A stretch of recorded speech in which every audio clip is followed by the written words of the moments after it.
ನಮಸ್ತೆ and welcome to bio studies. Evolution ಚಾಪ್ಟರ್ನ ನಾವು ಸ್ಟಡಿ ಮಾಡ್ತಾ ಇದ್ವಿ. ಅದರಲ್ಲಿ already we have completed origin of life, ಸಾಕಷ್ಟು ಥಿಯರೀಸ್ಗಳನ್ನ ಸ್ಟಡಿ ಮಾಡಿದ್ದೀವಿ. ಅದಾದ್ಮೇಲೆ ಎವಲ್ಯೂಷನ್ ಆಫ್ ಲೈಫ್ ಫಾರ್ಮ್ಸ್ ಮತ್ತೆ ಬಯಾಲಜಿಕಲ್ ಎವಲ್ಯೂಷನ್, ಈ ಎರಡು ಕಾನ್ಸೆಪ್ಟ್ ನ ಒಂದು ವಿಡಿಯೋದಲ್ಲಿ ಓದಿ ಮುಗಿಸಿದೀವಿ. ಕಳೆದ ವಿಡಿಯೋದಲ್ಲಿ evidences for evolution of life, ಈ ಜೀವಿ ವಿಕಸನ ಆಗ್ತಾ ಇದೆ, ಎವಲ್ಯೂಷನ್ ಆಗ್ತಾ ಇದೆ ಅಂತ ಬೇರೆ ಬೇರೆ ಬ್ರಾಂಚಸ್ ಗಳಿಂದ ಸಿಕ್ಕಂತಹ ಎವಿಡೆನ್ಸ್ ಗಳೇನಿದಾವೆ, ಪ್ರೂಫ್ ಗಳೇನಿದಾವೆ, ಅದೆಲ್ಲವನ್ನ ನಾವು ಕಳೆದ ವಿಡಿಯೋದಲ್ಲಿ ಡಿಟೇಲ್ ಆಗಿ ಸ್ಟಡಿ ಮಾಡಿದ್ದೀವಿ. ಪೆಲೆಂಟಾಲಜಿ ಆಗ್ಬೋದು, ಕಂಪ್ಯಾರಿಟಿವ್ ಅನಾಟೊಮಿ ಅಥವಾ ಮಾರ್ಫಾಲಜಿ ಆಗ್ಬೋದು, connecting links, comparative morphology, embryology, physiology ಮತ್ತೆ ಬಯೋಕೆಮಿಸ್ಟ್ರಿ, ನ್ಯಾಚುರಲ್ ಸಿಲೆಕ್ಷನ್. ಸೊ ಇವೆಲ್ಲವೂ ಏನೇನು ಸಬ್ ಬ್ರಾಂಚಸ್ ಗಳಿದಾವಲ್ಲ ಬಯಾಲಜಿನಲ್ಲಿ, ಆ ಎಲ್ಲಾ ಬ್ರಾಂಚಸ್ ಗಳನ್ನ ಸ್ಟಡಿ ಮಾಡೋದ್ರಿಂದ ನಮಗೇನ್ ಗೊತ್ತಾಗಿದೆ, ಎವಲ್ಯೂಷನ್ ಅನ್ನುವಂತಹ ಒಂದು ಪ್ರೊಸೆಸ್ ಹಿಂದೆ ಆಗಿದೆ, ಈಗೂ ಕೂಡ ಅದು ಆಗ್ತಾ ಇದೆ ಅಂತ ನಮಗೆ ಎವಿಡೆನ್ಸಸ್ ಗಳು ಸಿಕ್ಕಿದಾವೆ. ಇವತ್ತಿನ ವಿಡಿಯೋದಲ್ಲಿ ಅಡಾಪ್ಟಿವ್ ರೇಡಿಯೇಷನ್ ಅನ್ನುವಂತಹ ಒಂದು ಕಾನ್ಸೆಪ್ಟ್ ಅನ್ನ ಸ್ಟಡಿ ಮಾಡ್ತಾ ಇದ್ದೀವಿ. ಏನಿದು ಅಡಾಪ್ಟಿವ್ ರೇಡಿಯೇಷನ್? ಈ ಎವಲ್ಯೂಷನ್ ಪ್ರೊಸೆಸ್ಗೆ ಸಂಬಂಧಪಟ್ಟಂತಹ ಇನ್ನೂ ಒಂದು ಪ್ರೊಸೆಸ್ ಅಡಾಪ್ಟಿವ್ ರೇಡಿಯೇಷನ್. ಸೊ ಇದನ್ನ ನಾವು ಕಂಪ್ಲೀಟ್ ಆಗಿ ಸ್ಟಡಿ ಮಾಡೋಣ.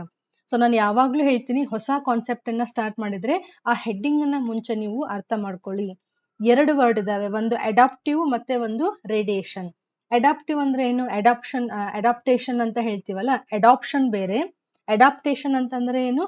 ಹೊಂದ್ಕೊಳ್ಳೋದು ಅಂತ ಅರ್ಥ. ಇವಾಗ ನಾವು ಮಾತಾಡ್ಬೇಕಾದ್ರೆ ಹೇಳ್ತೀವಲ್ಲ, ನಾವು ಯಾವುದೇ ಬೇರೆ ರೀಜನ್ಗೆ ಹೋದ್ರು, ಬೇರೆ ಪ್ಲೇಸಿಗೆ ಹೋದ್ರು, ಬೇರೆ ಸ್ಟೇಟಿಗೆ ಹೋದ್ರು, ಅಲ್ಲಿರುವಂತಹ ಏನು ಒಂದು ಸಿಸ್ಟಮ್ ಇದೆ ಅದನ್ನ ನಾವು ಅಡಾಪ್ಟ್ ಮಾಡ್ಕೋಬೇಕು, ಅದಕ್ಕೆ ನಮ್ಮನ್ನ ನಾವು ಅದಕ್ಕೆ ಹೊಂದಿಸ್ಕೋಬೇಕು ಅಂತ. ಸೊ ಆ ಮೀನಿಂಗ್ ಅಲ್ಲಿ ಅಡಾಪ್ಟಿವ್ ಅನ್ನುವಂತಹ ಒಂದು ವರ್ಡ್ ಅನ್ನ ಯೂಸ್ ಮಾಡಿದ್ದಾರೆ. ರೇಡಿಯೇಷನ್ ಅಂತಂದ್ರೆ ಏನು? ರೇಡಿಯೇಷನ್ ನಾವೇನ್ ಹೇಳ್ತೀವಿ? ಸನ್ ರೇಡಿಯೇಷನ್ ಅಂತ ಹೇಳ್ತೀವಲ್ಲ. ಸೊ ಯಾವುದೋ ಒಂದು ಆಬ್ಜೆಕ್ಟ್ ಇಂದ ಅಥವಾ ಒಂದು ಪಾಯಿಂಟ್ ಇಂದ ಬೇರೆ ಬೇರೆ ಡೈರೆಕ್ಷನ್ ನಲ್ಲಿ ಈ ತರ ರೇಸ್ ಅನ್ನ ಡ್ರಾ ಮಾಡಿದ್ರೆ ನಾವು ಅವಾಗ ರೇಡಿಯೇಷನ್ ಅನ್ನುವಂತಹ ಒಂದು ವರ್ಡ್ ಅನ್ನ ಯೂಸ್ ಮಾಡಿದ್ದೀವಿ. ಹಾಗಾದ್ರೆ ಈ ಎರಡು ವರ್ಡ್ಸ್ ಗೆ ಸಂಬಂಧಪಟ್ಟಂತಹ ಏನಿರಬಹುದು ಒಂದು ಕಾನ್ಸೆಪ್ಟ್?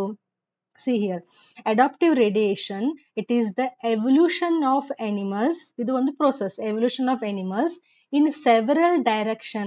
ಸೊ ನಾ ಯಾವಾಗ ಇಲ್ಲಿ several direction ಹೇಳಿದ್ನಲ್ಲ, ಆವಾಗ ರೇಡಿಯೇಷನ್ ಅಂತ ವರ್ಡ್ ಇಲ್ಲಿ ಯೂಸ್ ಆಗಿದೆ. From a single ancestral type.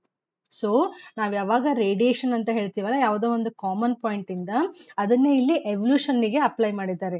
So the evolution of animals in several directions, ಬೇರೆ ಬೇರೆ ಡೈರೆಕ್ಷನ್ಸ್ ಎಲ್ಲಿಂದ ಸ್ಟಾರ್ಟ್ ಆಗಿದೆ? From a single common ancestral point. So this type of evolution V call it as a adaptive radiation. ಇದನ್ನ examples ಮೂಲಕ ನಾವು ಕಲಿಯೋಣ, ಅಂದ್ರೆ correct ಆಗಿ ಗೊತ್ತಾಗುತ್ತೆ. ಸೊ ಸ್ಟೆಪ್ ಬೈ ಸ್ಟೆಪ್ ನಾನು ಎಕ್ಸ್ಪ್ಲನೇಷನ್ ಕೊಡ್ತಾ ಹೋಗ್ತೀನಿ. ಸೊ ಇಲ್ಲೇನಾಗ್ತಾ ಇದೆ? when one species branches out to occupy the multiple niches. ಹಂಗಂದ್ರೆ ಏನು? ತುಂಬಾ ಈಸಿ ಆದಂತಹ ಒಂದು ಎಕ್ಸಾಂಪಲ್ ಅನ್ನ ತಗೊಳ್ಳೋಣ. ನಾವು ಜಸ್ಟ್ ಇಮ್ಯಾಜಿನ್, ನೀವು ಯಾವುದೋ ಒಂದು ಪ್ಲೇಸ್ ಅಲ್ಲಿ ಇದ್ದೀರಾ ಅಂತ. ಫಾರ್ ಎಕ್ಸಾಂಪಲ್, ನೀವು ಹುಬ್ಳಿನಲ್ಲಿ ಇದ್ದೀರಾ ಅಂತ ಜಸ್ಟ್ ಇಮ್ಯಾಜಿನ್ ಮಾಡಿ. ಸೊ PU1 ಓದ್ತಾ ಇದ್ದೀರಾ, PU2 ಓದ್ತಾ ಇದ್ದೀರಾ, ಮೇ ಬಿ ಬೇರೆ ಬೇರೆ ಕಾಂಪಿಟೇಟಿವ್ ಎಕ್ಸಾಮ್ಸ್ಗೆ ನೀವು ಪ್ರಿಪೇರ್ ಆಗ್ತಾ ಇದ್ದೀರಾ. ಸೊ ನಿಮ್ದೆಲ್ಲ ಎಕ್ಸಾಮ್ಸ್ ಮುಗಿದ್ಮೇಲೆ ನಿಮ್ದೇನ್ ಕೌನ್ಸಿಲಿಂಗ್ ಆಗುತ್ತೆ, ನಿಮಗೆ ಬೇರೆ ಬೇರೆ ಪ್ಲೇಸಸ್ ನಲ್ಲಿ ಸೀಟ್ಗಳು ಸಿಗ್ತಾ ಇದ್ದಾವೆ ಅಂತ ಜಸ್ಟ್ ಇಮ್ಯಾಜಿನ್ ಮಾಡಿ. ಓಕೆ, ಎಲ್ಲೆಲ್ಲಿ ಸಿಗ್ಬೋದು ನಿಮ್ಗೆ ಸೀಟು? ಕೆಲವೊಬ್ಬರಿಗೆ ಬ್ಯಾಂಗ್ಳೂರಲ್ಲಿ ಸಿಗ್ಬೋದು, ಕೆಲವೊಬ್ಬರಿಗೆ ಧಾರವಾಡಲ್ಲಿ ಸಿಗ್ಬೋದು, ಇನ್ನು ಕೆಲವೊಬ್ಬರಿಗೆ ಬೆಳಗಾಮಲ್ಲಿ ಸಿಗ್ಬೋದು, ಅಥವಾ ಗುಲ್ಬರ್ಗದಲ್ಲಿ ಸಿಗ್ಬೋದು. ಸೊ ನೀವು ನಿಮ್ಮ ಇದಕ್ಕೆ ತಕ್ಕಂತೆ, ನಿಮ್ಮ ಮಾರ್ಕ್ಸ್ಗೆ ತಕ್ಕಂತೆ ನಿಮ್ಗೆ ಕೌನ್ಸಿಲಿಂಗ್ ಆಗಿ ಅಲೋಕೇಶನ್ ಆಗುತ್ತೆ. ಸೊ ಹುಬ್ಳಿನಲ್ಲಿ ಇದ್ದಂತಹ ನೀವೆಲ್ಲರೂ ಒಂದೇ ಕ್ಲಾಸ್ ನಲ್ಲಿ ಏನಿದ್ರಲ್ಲ, ಸೊ ನೀವೆಲ್ಲರೂ ಏನ್ ಮಾಡ್ತೀರಾ? ಇದ್ರಲ್ಲಿ ಒಂದ್ 4 ಜನ ಇಲ್ಲಿ ಹೋಗ್ತೀರಾ, ಒಂದ್ 4 ಜನ ಈ ಕಡೆ ಬರ್ತೀರಾ, ಒಂದ್ 4 ಜನ ಗುಲ್ಬರ್ಗ ಯಾವ್ದೋ ಕಾಲೇಜಿಗೆ ಹೋಗ್ಬೋದು, ಅಥವಾ ಬೆಳಗಾಮಿಗೆ ಯಾವ್ದೋ ಒಂದ್ 4-5 ಕಾಲೇಜ್ ಆರಿಸ್ಕೋಬಹುದು. ಸೊ ನೀವು ಒಂದೇ ಪಾಯಿಂಟ್ ಇಂದ ಬೇರೆ ಬೇರೆ ಡೈರೆಕ್ಷನ್ ಹೋಗ್ತಿದ್ದೀರಾ, ಹೌದಾ? ಹೋಗಿ ಆದ್ಮೇಲೆ ಏನ್ ಮಾಡ್ತೀರಾ? ಈ ಒಂದು ನೀವು ಹುಬ್ಳಿನಲ್ಲಿರುವಂತಹ ಕಾಲೇಜಸ್ ನಲ್ಲಿ ಬೇರೆ ಬೇರೆ ಅದ್ರದ್ದೇ ಆದಂತಹ ಒಂದು ವೈಶಿಷ್ಟ್ಯ ಇರುತ್ತಲ್ಲ. ಹುಬ್ಳಿ ಕಾಲೇಜಸ್ ನಲ್ಲಿ ಒಂದು ಎನ್ವೈರನ್ಮೆಂಟ್ ಇರುತ್ತಲ್ಲ, ಆ ಎನ್ವೈರನ್ಮೆಂಟ್ ಅನ್ನ ಬಿಟ್ಟು ನೀವು ಯಾವ ಊರಿನಲ್ಲಿರುವಂತಹ ಕಾಲೇಜಸ್ಗೆ ಹೋಗಿದ್ದೀರೋ ಅಲ್ಲಿರುವಂತಹ ಎನ್ವೈರನ್ಮೆಂಟ್ ಗೆ ಸ್ಲೋ ಆಗಿ ನೀವು ಹೊಂದ್ಕೊಳ್ಳಿಕ್ಕೆ ಶುರು ಮಾಡ್ತೀರಾ. ನೀವು ಹುಬ್ಳಿ ಕಾಲೇಜ್ ನಲ್ಲಿ ಹೆಂಗಿದ್ರಿ ಅಂತ ಬೆಂಗಳೂರು ಕಾಲೇಜಲ್ಲಿ ಹಂಗೆ ಇರಕ್ಕಾಗಲ್ಲ, ಬಿಕಾಸ್ ಸಿಲೆಬಸ್ ಚೇಂಜ್ ಆಗಿರುತ್ತೆ, ನೀವು ಹೈಯರ್ ಸ್ಟ್ಯಾಂಡರ್ಡ್ಸ್ ಹೋಗಿರ್ತೀರಾ. ಆಬ್ವಿಯಸ್ಲಿ ಅಲ್ಲಿ ವಾತಾವರಣ, ಅಲ್ಲಿ ಜನ, ಅಲ್ಲಿ ಮಾತಾಡೋದು, ಅಲ್ಲಿ ತಿನ್ನುವಂತಹ ಪದ್ಧತಿ ಎಲ್ಲಾನು ಚೇಂಜ್ ಇರುತ್ತೆ. ಸೊ ನೀವು ಸಡನ್ ಆಗಿ ಅಡ್ಜಸ್ಟ್ ಆಗಂಗಿಲ್ಲ. ಅದಕ್ಕೆ ಹೇಳ್ತೀವಲ್ಲ, ಹಾಸ್ಟೆಲೈಟ್ಸ್ ಊರಿಗೆ ಬಂದ್ರೆ ಏನಂತಾರೆ, ಇನ್ನೂ ಸ್ವಲ್ಪ ಹೊಂದ್ಕೊಳ್ಳೋಕೆ ಟೈಮ್ ಬೇಕಾಗುತ್ತೆ, ನಮ್ದು ಅದು ಬಹಳ ಡಿಫ್ರೆನ್ಸ್ ಅಂತ. ಸೊ ಅದೇ ಕಾನ್ಸೆಪ್ಟ್ ಅನ್ನ ನೀವು ಇಲ್ಲಿ ಅಪ್ಲೈ ಮಾಡಿ. ಸೊ ಬೇರೆ ಬೇರೆ ಜಾಗಕ್ಕೆ ಹೋದಂತಹ ನೀವುಗಳು ಸ್ಲೋ ಆಗಿ ಆ ರೀಜನ್ಗೆ ಅಡಾಪ್ಟ್ ಆಗ್ಲಿಕ್ಕೆ ಸ್ಟಾರ್ಟ್ ಮಾಡ್ತೀರಾ. ಅಡಾಪ್ಟ್, ADAPTI, ಅಡಾಪ್ಟ್ ಹೇಳ್ತಿದ್ದೀನಿ, ADO ಅಲ್ಲ, ADA. ಓಕೆ, ಸೊ ಸ್ಲೋ ಆಗಿ ಹೊಂದ್ಕೊಳ್ಳಿಕ್ ಸ್ಟಾರ್ಟ್ ಮಾಡಿದ್ಮೇಲೆ ಫಸ್ಟ್ ಸೆಮೆಸ್ಟರ್ ಆಯ್ತು, ಸೆಕೆಂಡ್ ಸೆಮೆಸ್ಟರ್ ಆಯ್ತು, ಸೊ 1 ವರ್ಷ ಆದ್ಮೇಲೆ ನೀವು ಪೂರ್ತಿಯಾಗಿ ಅಲ್ಲಿರುವಂತಹ ಹೊಸ ಎನ್ವಿರಾನ್ಮೆಂಟಿಗೆ ಹೊಂದ್ಕೊಂಡ್ಬಿಟ್ಟಿರ್ತಾರ, ಒಕ್ಕೊಂಡ್ಬಿಟ್ಟಿರ್ತೀರ. ಎಷ್ಟಂತಂದ್ರೆ ನೀವು ಮತ್ತೆ ಊರಿಗೆ ಬಂದ್ರೆ ಅಂತಾರೆ, ನೀನ್ ಇಲ್ಲಿಯವನೋ ಅಥವಾ ಅಲ್ಲಿಯವನೋ ಗೊತ್ತೇ ಆಗ್ತಾ ಇಲ್ಲ ಅಂತ. ಸೊ ಅಷ್ಟ್ರ ಮಟ್ಟಿಗೆ ನಾವು ನಮ್ಮನ್ನ ಚೇಂಜಸ್ ಮಾಡ್ಕೋತೀವಲ್ಲ, ಅದೇ ಸೇಮ್ ಕಾನ್ಸೆಪ್ಟ್ ಅನ್ನ ಅಡಾಪ್ಟಿವ್ ರೇಡಿಯೇಷನ್ಗೆ ನೀವು ಅಪ್ಲೈ ಮಾಡಿ ಥಟ್ ಅಂತ ಅರ್ಥ ಆಗತ್ತೆ. ಸೊ ಯಾವುದೋ ಒಂದು ರೀಜನ್ ನಲ್ಲಿ ಇರುವಂತಹ ಎನಿಮಲ್ಸ್ಗಳು ಕೆಲವೊಂದು ರೀಸನ್ಸ್ ಗಳಿಂದ ಬೇರೆ ಬೇರೆ ಪ್ಲೇಸಸ್ಗೆ ಹೋಗಿದಾವೆ ಅಂತ ಇಮ್ಯಾಜಿನ್ ಮಾಡಿ. ಯಾವ್ಯಾವ ಇರ್ಬೋದು, ಮೇ ಬಿ ಅವು ಹಕ್ಕಿಗಳಾಗಿದ್ರೆ ಒಂದು ಪ್ಲೇಸಿಂದ ಇನ್ನೊಂದು ಪ್ಲೇಸಿಗೆ ಅವು ಮೈಗ್ರೇಷನ್ ಹಾರ್ಕೊಂಡು ಹೋಗಿರ್ಬೋದು. ಎನಿಮಲ್ಸ್ ಆಗಿದ್ರೆ ಅವು ನಡೆದಾಡ್ತಾ ಎಷ್ಟೋ ಮೈಲಿ ದೂರ ಹೋಗಿ ಹೊಸ ಪ್ಲೇಸ್ ಅನ್ನ ಅವು ಅಕ್ಯುಪೈ ಮಾಡ್ಕೊಂಡಿರಬಹುದು.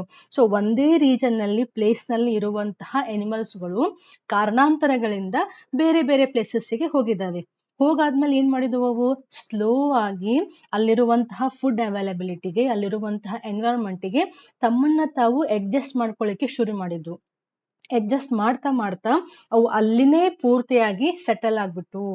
ಸೊ ಇದನ್ನ ನಾವೇನಂತ ಕರಿತೀವಿ, ಅಡಾಪ್ಟಿವ್ ರೇಡಿಯೇಷನ್. ಎಷ್ಟರ ಮಟ್ಟಿಗೆ ಸೆಟಲ್ ಆದವು ಅಂತಂದ್ರೆ, ಈ ಒರಿಜಿನಲ್ ಪ್ಲೇಸಸ್ ನಲ್ಲಿ ಅವೇನಿದ್ವಲ್ಲ, ಅವೆಲ್ಲವೂ ಬೇರೆ ಬೇರೆ ರೀತಿಯಾಗಿ ಬೇರೆ ಬೇರೆ ಜಾಗದಲ್ಲಿ ಹೊಂದಾಣಿಕೆಯನ್ನ ಮಾಡಿಕೊಂಡು ಬೇರೆ ಬೇರೆ ಸ್ಪೀಸೀಸ್ ಆಗಿ ಅವು ಕೆಲವೊಂದ್ಸತಿ ಎವಲ್ಯೂಷನ್ ಆಗುತ್ತೆ, ಎವಾಲ್ವ್ ಆಗುತ್ತೆ. So now you come to this point.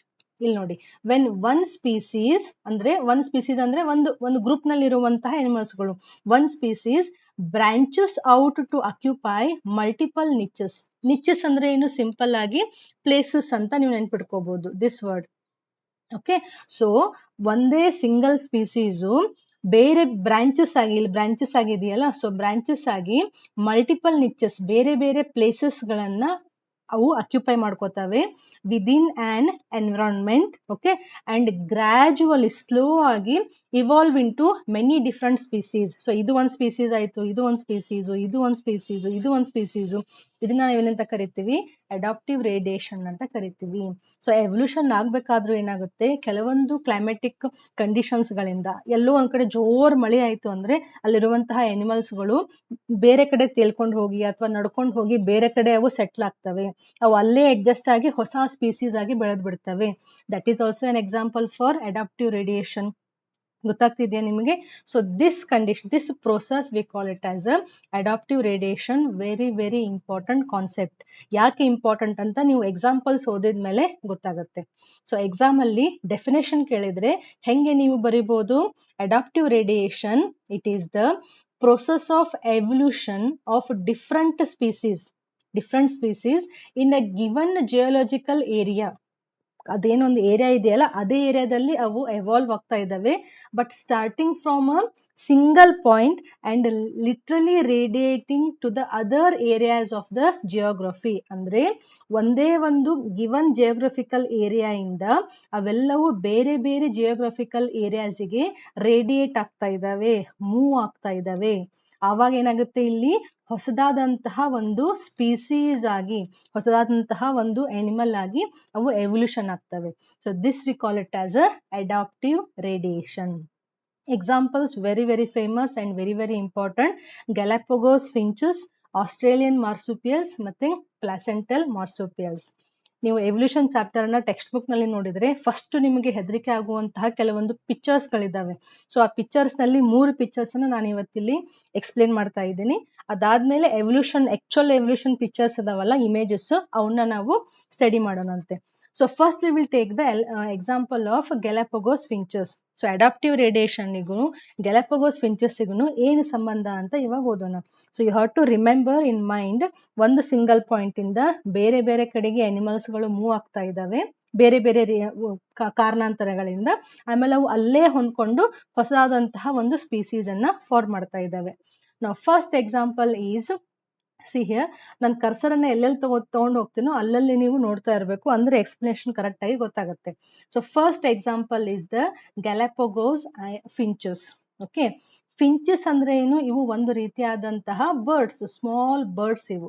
ಅವನ್ನ ಫಿಂಚಸ್ ಅಂತ ಕರಿತೀವಿ ನಾವು. ಈ ಫಿಂಚಸ್ ಇದ್ದು ಅಡಾಪ್ಟಿವ್ ರೇಡಿಯೇಷನ್ಗೂ ಸಂಬಂಧ ಏನು ಅಂತ ಒಂದು ಸ್ಟೋರಿ ಕೇಳಿ. ಸೊ ಇವರು ಚಾರ್ಲ್ಸ್ ಡಾರ್ವಿನ್, ಬಯಾಲಜಿಸ್ಟು, ಮರಿದೇ ಇರುವಂತಹ ಒಂದು photo. Charles Darwin, I still remember, ನಾವು MSc ನಲ್ಲಿ ಇದ್ದಾಗ ಕ್ಲಾಸ್ ರೂಮ್ ನಲ್ಲಿ ಬೋರ್ಡ್ ಮೇಲ್ಗಡೆ ಒಂದು ಚಾರ್ಲ್ಸ್ ಡಾರ್ವಿನ್ ಫೋಟೋ ಹಾಕಿದ್ರು. ಇವಾಗೂ ಇರಬಹುದು ಅಂತ ಅನ್ಕೋತೀನಿ. ಕ್ಲಾಸ್ ರೂಮಿಗೆ ಫಸ್ಟ್ ಹೋದ ತಕ್ಷಣ ಅವ್ರ ಮುಖ ನೋಡೋದು, ಇನ್ನೂ ಒಂಥರ ಓ ಬಯಾಲಜಿಸ್ಟ್ ಅಂತ ಒಂದು ಫೀಲ್ ಬರೋದು. So Charles Darwin, father of evolutionary biology. So Charles Darwin ಏನ್ ಮಾಡಿದ್ರು, ಅವ್ರೇನು ಒಂದು ಸ್ಟಡಿಯನ್ನು ನಡೆಸಿದ್ರಲ್ಲ, ಎವಲ್ಯೂಷನ್ ಅನ್ನುವಂತಹ ಪ್ರೊಸೆಸ್ ಅನ್ನ ಅವ್ರೇನು ಸ್ಟಡಿ ಮಾಡ್ಲಿಕ್ಕೆ ಹೋಗಿದ್ರಲ್ಲ, ನೇಚರ್ ನಲ್ಲಿ ಅದನ್ನ ನೋಡ್ಲಿಕ್ಕೆ ಅಂತೇನು ಅವ್ರು ಸ್ಟಡೀಸ್ ಮಾಡ್ಬೇಕಾದ್ರೆ, ಪೂರ್ತಿಯಾಗಿ ಅವರು ಒಂದ್ ಪ್ಲೇಸ್ ಇಂದ ಇನ್ನೊಂದ್ ಪ್ಲೇಸಿಗೆ ಹೋಗಿ ಅಲ್ಲಿರುವಂತಹ ಜೀವಿಗಳೇನಿದಾವೆ ಅವನ್ನ ಸ್ಟಡಿ ಮಾಡ್ತಾ ಇದ್ರು. ಸೊ ಚಾರ್ಲ್ಸ್ ಡಾರ್ವಿನ್ ಏನ್ ಮಾಡಿದ್ರು, here this is the south America ಈ ಪಾರ್ಟ್. ಐ ಹೋಪ್ ನಂದು ಕರ್ಸರ್ ಗೊತ್ತಾಗ್ತಿದೆ ಅಂತ ಅನ್ಕೋತೀನಿ ನಿಮ್ಗೆ. ಸೊ ಇವ್ರೇನ್ ಮಾಡಿದ್ರು, ಸೌತ್ ಅಮೆರಿಕಾದಿಂದ ಓಕೆ ಅವರು ತಮ್ಮ ಜರ್ನಿಯನ್ನ ಸ್ಟಾರ್ಟ್ ಮಾಡಿದ್ರು. ಸೊ ಬೇರೆ ಬೇರೆ ನ್ಯಾಚುರಲಿಸ್ಟ್ ಅಂದ್ರೆ ನೇಚರ್ ಅನ್ನ ಸ್ಟಡಿ ಮಾಡೋರು. ಸೊ ಈ ಸೌತ್ ಅಮೆರಿಕಾದಿಂದ ಇವರು ಶಿಪ್ ನ ಮುಖಾಂತರ ತಮ್ಮ ಸ್ಟಡೀಸ್ ಅನ್ನ ಸ್ಟಾರ್ಟ್ ಮಾಡಿದ್ರು. And you must be knowing the name of this ship is HMS Beagle. So first I will write here Charles Darwin. Okay, ಅವರು ಯೂಸ್ ಮಾಡಿದಂತಹ, ಅವರು ಕೈಗೊಂಡಂತಹ ಏನೊಂದು ಲಾಂಗ್ ಜರ್ನಿ ಇತ್ತಲ್ಲ, ಆ ಜರ್ನಿನಲ್ಲಿ ಅವರು ತಗೊಂಡಂತಹ ಶಿಪ್ ಹೆಸರು HMS Beagle. Okay, HMS Beagle ಅನ್ನುವಂತಹ ಒಂದು ಹಡಗು. ಸೊ ಈ ಹಡಗಿನ ಮೂಲಕ ಅವರು ನಿರಂತರವಾಗಿ 5 ವರ್ಷ ಈ ಪೂರ್ತಿ ಏರಿಯಾವನ್ನ ಸುತ್ತಿದ್ರಂತೆ. 5 ವರ್ಷದಲ್ಲಿ ಅವ್ರು ಮಾಡಿದಂತಹ ಏನೇನು ಅಬ್ಸರ್ವೇಷನ್ ಇದ್ವಲ್ಲ, ಆ ಎಲ್ಲಾ ಅಬ್ಸರ್ವೇಷನ್ ಅನ್ನ ನೋಟ್ ಮಾಡ್ಕೊಂಡು ಬಂದು ಅವರು ಎವಲ್ಯೂಷನ್ ಪ್ರೊಸೆಸ್ ಅನ್ನ ಸ್ಟಡಿ ಮಾಡಿದ್ರು. ಸೊ ಇವ್ರೇನ್ ಮಾಡಿದ್ರು, ಈ ಸೌತ್ ಅಮೆರಿಕಾ ಏನಿದೆಯಲ್ಲ, ಇದು ಪೂರ್ತಿ ಮ್ಯಾಪ್ ಅವ್ರು ಅಡ್ಡಾಡಿದಂತಹ ಜಾಗಗಳನ್ನ ಅದು ತೋರಿಸ್ತಾ ಇದೆ. ಸೊ ಸೌತ್ ಅಮೆರಿಕಾದಿಂದ ಅವರು ಫಸ್ಟ್ ಆಯ್ಕೆ ಮಾಡ್ಕೊಂಡಿರುವಂತಹ ಪ್ಲೇಸ್ ಯಾವುದು, ಗ್ಯಾಲಪಗೋಸ್ ಅನ್ನುವಂತಹ ಒಂದು ಐಲ್ಯಾಂಡ್. ಈ ಪ್ಲೇಸ್ ನಲ್ಲಿ ಐಲ್ಯಾಂಡ್ ಅಂತಂದ್ರೇನು, ಸ್ಮಾಲ್, ಈ ದೊಡ್ಡ ಓಷನ್ ಇತ್ತು ಅಂತಂದ್ರೆ, ಇದು ಫುಲ್ ದೊಡ್ಡದಾದಂತಹ ಒಂದು ಓಷನ್ ಇತ್ತು ಅಂತಂದ್ರೆ, ಅಲ್ಲಲ್ಲಿ small land, patches of land ಇದ್ರೆ ಅವನ್ನ ನಾವು ಐಲ್ಯಾಂಡ್ ಅಂತ ಕರಿತೀವಿ. ಸೊ ಸೌತ್ ಅಮೆರಿಕಾದಿಂದ ಸ್ಟಾರ್ಟ್ ಆದಂತಹ ಅವ್ರ ಜರ್ನಿ ಗ್ಯಾಲಪಗೋಸ್ ಐಲ್ಯಾಂಡ್ ಅನ್ನ ರೀಚ್ ಆಯ್ತು. ಸೊ 1831 ಇಂದ 1836 ವರೆಗೂ ಅವರು ಪೂರ್ತಿ ಶಿಪ್ ನಲ್ಲಿ ಟ್ರಾವೆಲ್ ಮಾಡಿ ಅನಿಮಲ್ಸ್ ಗಳನ್ನ, ಡೈವರ್ಸಿಟಿಯನ್ನ ಅವರು ಸ್ಟಡಿ ಮಾಡ್ತಾ ಹೋದ್ರು 5 ವರ್ಷದವರೆಗೆ. ಸೊ ಈ ಶಿಪ್ ಗ್ಯಾಲಪಗೋಸ್ ಐಲ್ಯಾಂಡ್ ಅನ್ನ ರೀಚ್ ಆಯಿತು. ಓಕೆ, ನಾವು ವಾಟ್ ಹಿ ಸ್ಟಾರ್ಟೆಡ್, ಅವ್ರಿರುವಂತಹ ಏನು ಹವ್ಯಾಸ ಅನ್ಬೋದು ಅಥವಾ ಇಂಟ್ರೆಸ್ಟ್ ಅನ್ಬೋದು, ಅಲ್ಲಿರುವಂತಹ ಪ್ರಾಣಿ ಪಕ್ಷಿಗಳನ್ನ ಅವರು ಅಬ್ಸರ್ವ್ ಮಾಡ್ಲಿಕ್ಕೆ ಸ್ಟಾರ್ಟ್ ಮಾಡಿದ್ರು. ಅವರಿಗೆ ಕಣ್ಣಿಗೆ ಬಿದ್ದಂತಹ ಒಂದು ವೆರಿ ಇಂಟ್ರೆಸ್ಟಿಂಗ್ ಬರ್ಡ್ ಯಾವುದು ಅಂತಂದ್ರೆ ಫಿಂಚಸ್ ಅನ್ನುವಂತಹ ಒಂದು ಬರ್ಡ್. ಇದನ್ನ ಗ್ಯಾಲಪಗೋಸ್ ಫಿಂಚಸ್ ಅಂತ ಕರೀತಾರೆ. ಎವಲ್ಯೂಷನ್ ಓದ್ಬೇಕಾದ್ರೆ ಇದನ್ನ ಡಾರ್ವಿನ್ಸ್ ಫಿಂಚಸ್ ಅಂತಾನು ಕರೀತಾರೆ. ಸೊ ಇವ್ರೇನ್ ಮಾಡಿದ್ರು, ಈ ಗ್ಯಾಲಪಗೋಸ್ ಐಲ್ಯಾಂಡ್ ಇದೆಯಲ್ಲ, ಹಿಯರ್ ನೆಕ್ಸ್ಟ್ ವೇಟ್, ನಿಮ್ಗೆ ಎಕ್ಸಾಮ್ ಅಲ್ಲಿ ಕೇಳ್ಬೋದು ಗ್ಯಾಲಪಗೋಸ್ ಐಲ್ಯಾಂಡ್ ಎಲ್ಲಿ ಬರುತ್ತೆ, ಇದೇನು ಸೌತ್ ಅಮೆರಿಕಾ ಇದೆಯಲ್ಲ, ಸೊ ಇದು south, this is east, this is west, north and this is south. So ಈ ಸೌತ್ ಅಮೆರಿಕದ್ದು ವೆಸ್ಟ್ ಸೈಡ್ ಟುವರ್ಡ್ಸ್ ವೆಸ್ಟ್ ನಲ್ಲಿ ಇರುವಂತಹ ಐಲ್ಯಾಂಡು ಗ್ಯಾಲಪಗೋಸ್ ಐಲ್ಯಾಂಡ್. ಸೊ ಈ ಐಲ್ಯಾಂಡ್ ನಲ್ಲಿ ಹಿಯರ್ ಸ್ಮಾಲ್ ಪ್ಯಾಚಸ್ ಇವೆಲ್ಲ. So all these are the Galapagos island ನಲ್ಲಿ small patches ಇದಾವೆ ಇಲ್ಲಿ ಲ್ಯಾಂಡ್ದು. ಓಕೆ, ಭೂಮಿ ಇದೆ, ಅಲ್ಲಿ ಸುತ್ತಲೂ ನೀರಿದೆ. ಸೊ ಇದೇನ್ ಮ್ಯಾಪ್ ಇದೆಯಲ್ಲ, ದಿಸ್ ಈಸ್ ಸೌತ್ ಅಮೆರಿಕಾ. ಇಲ್ಲಿಂದ ವೆಸ್ಟ್ಗೆ ಇರುವಂತಹ ರೆಡ್ ಮಾರ್ಕ್ ನಲ್ಲಿ ಏನಿದೆಯಲ್ಲ, this is the Galapagos island. ಅದನ್ನೇ ಇಲ್ಲಿ ಎನ್ಲಾರ್ಜ್ ಮಾಡಿ ಕೊಟ್ಟಿದ್ದಾರೆ. ಸೊ ಈ ಐಲ್ಯಾಂಡ್ ಅನ್ನ ಅವ್ರು ಸ್ಟಡಿ ಮಾಡ್ಬೇಕಾದ್ರೆ ಇದೇ ಸೇಮ್ ಏನು ಫಿಂಚಸ್ ಇದೆಯಲ್ಲ, ಸೇಮ್ ಫಿಂಚಸ್ ಬೇರೆ ಬೇರೆ ಐಲ್ಯಾಂಡ್ ನಲ್ಲಿ ಬೇರೆ ಬೇರೆ ರೀತಿಯಾದಂತಹ ಸೈಜು, ಬೇರೆ ಬೇರೆ ರೀತಿಯಾದಂತಹ ಬೀಕ್ ಶೇಪ್ ಅನ್ನ ಹೊಂದಿತ್ತಂತೆ. ಲಿಸನ್ ಕೇರ್ಫುಲಿ, ಇರೋದು ಒಂದೇ, ಯಾವುದು, ಗ್ಯಾಲಪಗೋಸ್ ಫಿಂಚಸ್. ಈ ಗ್ಯಾಲಪಗೋಸ್ ಫಿಂಚಸ್ ಈ ಐಲ್ಯಾಂಡ್ ನಲ್ಲಿ ಎಲ್ಲೆಲ್ಲಿ ಸ್ಮಾಲ್ ಪ್ಯಾಚಸ್ ಆಫ್ ಲ್ಯಾಂಡ್ ಇದೆಯಲ್ಲ, ಆ ಎಲ್ಲಾ ಕಡೆನೂ ಸೇಮ್ ಫಿಂಚಸ್ ಬೇರೆ ಬೇರೆ ಡೈವರ್ಸಿಟಿಯನ್ನ ಹೊಂದಿತ್ತಂತೆ, ಬೇರೆ ಬೇರೆ ವೇರಿಯೇಷನ್ಸ್ ಗಳನ್ನ ಹೊಂದಿತ್ತಂತೆ. Variation with respect to the body size, variation with respect to the beak shape, ಅವೇನ್ ತಿನ್ಲಿಕ್ಕೆ ಯೂಸ್ ಮಾಡುವಂತಹ ಬೀಕ್ ಇದೆಯಲ್ಲ ಅದರಲ್ಲಿ ಚೇಂಜಸ್ ಇದ್ವಂತೆ. ಸೊ ಅವ್ರಿಗೇನೋ ಇಂಟ್ರೆಸ್ಟ್ ಬಂತೆ, ಯಾಕಿರ್ಬೋದು ಇದು ಅಂತ ಅವರು ಸ್ಲೋ ಆಗಿ ಆ ಎಲ್ಲಾ ಡಿಫ್ರೆಂಟ್ ಟೈಪ್ಸ್ ಆಫ್ ಫಿಂಚಸ್ ಗಳನ್ನ ಸ್ಟಡಿ ಮಾಡ್ಲಿಕ್ಕೆ ಸ್ಟಾರ್ಟ್ ಮಾಡಿದ್ರು. ಆವಾಗ ಅವ್ರಿಗೆ ಸಿಕ್ಕಂತಹ ತುಂಬಾ ಇಂಟ್ರೆಸ್ಟಿಂಗ್ ಒಂದು ಕಾನ್ಸೆಪ್ಟ್ ಏನು ಅಂತಂದ್ರೆ, now see here, these are the Galapagos Island. Okay, so ಈ ಬೇರೆ ಬೇರೆ ಪ್ಯಾಚಸ್ ಗಳು ಇಲ್ಲಿ ಇದಾವೆ. ಸೊ ಕೆಲವೊಂದು ಫಿಂಚಸ್ ಗಳು ತುಂಬಾ ಸ್ಮಾಲ್ ಆಗಿದ್ದುವಂತೆ. This picture I have taken from Google. ಸ್ವಲ್ಪ ಡಿಟ್ಟೀಸ್ ನೋಡಿ, ಚಿಕ್ಕ ಚಿಕ್ಕದಾದಂತಹ ಇದೆ. ಮೇನ್ ಪಾಯಿಂಟ್ ಅನ್ನ ಮಾತ್ರ ನಾನು ಹೈಲೈಟ್ ಮಾಡ್ತೇನೆ. ಕೆಲವೊಂದು ಫಿಂಚಸ್ ಗಳಿದಾವೆ, ಅವು ಸ್ಮಾಲ್ ಸೈಜ್ ಆಗಿ ಇದ್ದಾವೆ. Okay, and these are the insect eaters. ಇನ್ನು ಕೆಲವೊಂದು ಫಿಂಚಸ್ ಗಳು ಲಾರ್ಜ್ ಟ್ರೀ ಫಿಂಚಸ್ ಗಳಿದಾವೆ, ಅವು ಕೂಡ ಕೆಲವೊಂದು ಇನ್ಸೆಕ್ಟ್ ಈಟರ್ ಇದಾವೆ. ಇನ್ನು ಕೆಲವೊಂದು wood pecker finches. Wood pecker ನಮ್ಗೆ ಗೊತ್ತಿದೆಯಲ್ಲ, ಈ ಗಿಡ ಇತ್ತು ಅಂದ್ರೆ ಅದನ್ನ cut cut cut cut cut ಅಂತ ಯಾವತ್ತು ಬಡಿತಾ ಇರುತ್ತಲ್ಲ, ವುಡ್ ಪೆಕ್ಕರು. ಸೊ ಇದು ಕೂಡ ಇನ್ಸೆಕ್ಟರ್, ಬಟ್ ಅದರದ್ದು ಬೀಕ್ ಹೆಂಗಿತ್ತಂತೆ, ತುಂಬಾ ಉದ್ದವಾಗಿ ಈ ರೀತಿಯಾಗಿತ್ತಂತೆ. ಇಲ್ಲಿ ಬೀಕ್ ನೋಡ್ಬೋದು ನೀವು, ಚಿಕ್ಕ ಚಿಕ್ಕದಾದಂತಹ ಬೀಕ್ ಇದೆ, ಬಟ್ ಇಲ್ಲಿ ವುಡ್ ಪೆಕರ್ದು ಲಾಂಗ್ ಆಗಿದೆ. ಅಗೇನ್ ಗ್ರೀನ್ ವ್ಯಾಬ್ಲರ್ ಫಿಂಚಸ್ ಅನ್ನು, ಅದು ಒಂದು variety. This is the also insect eater.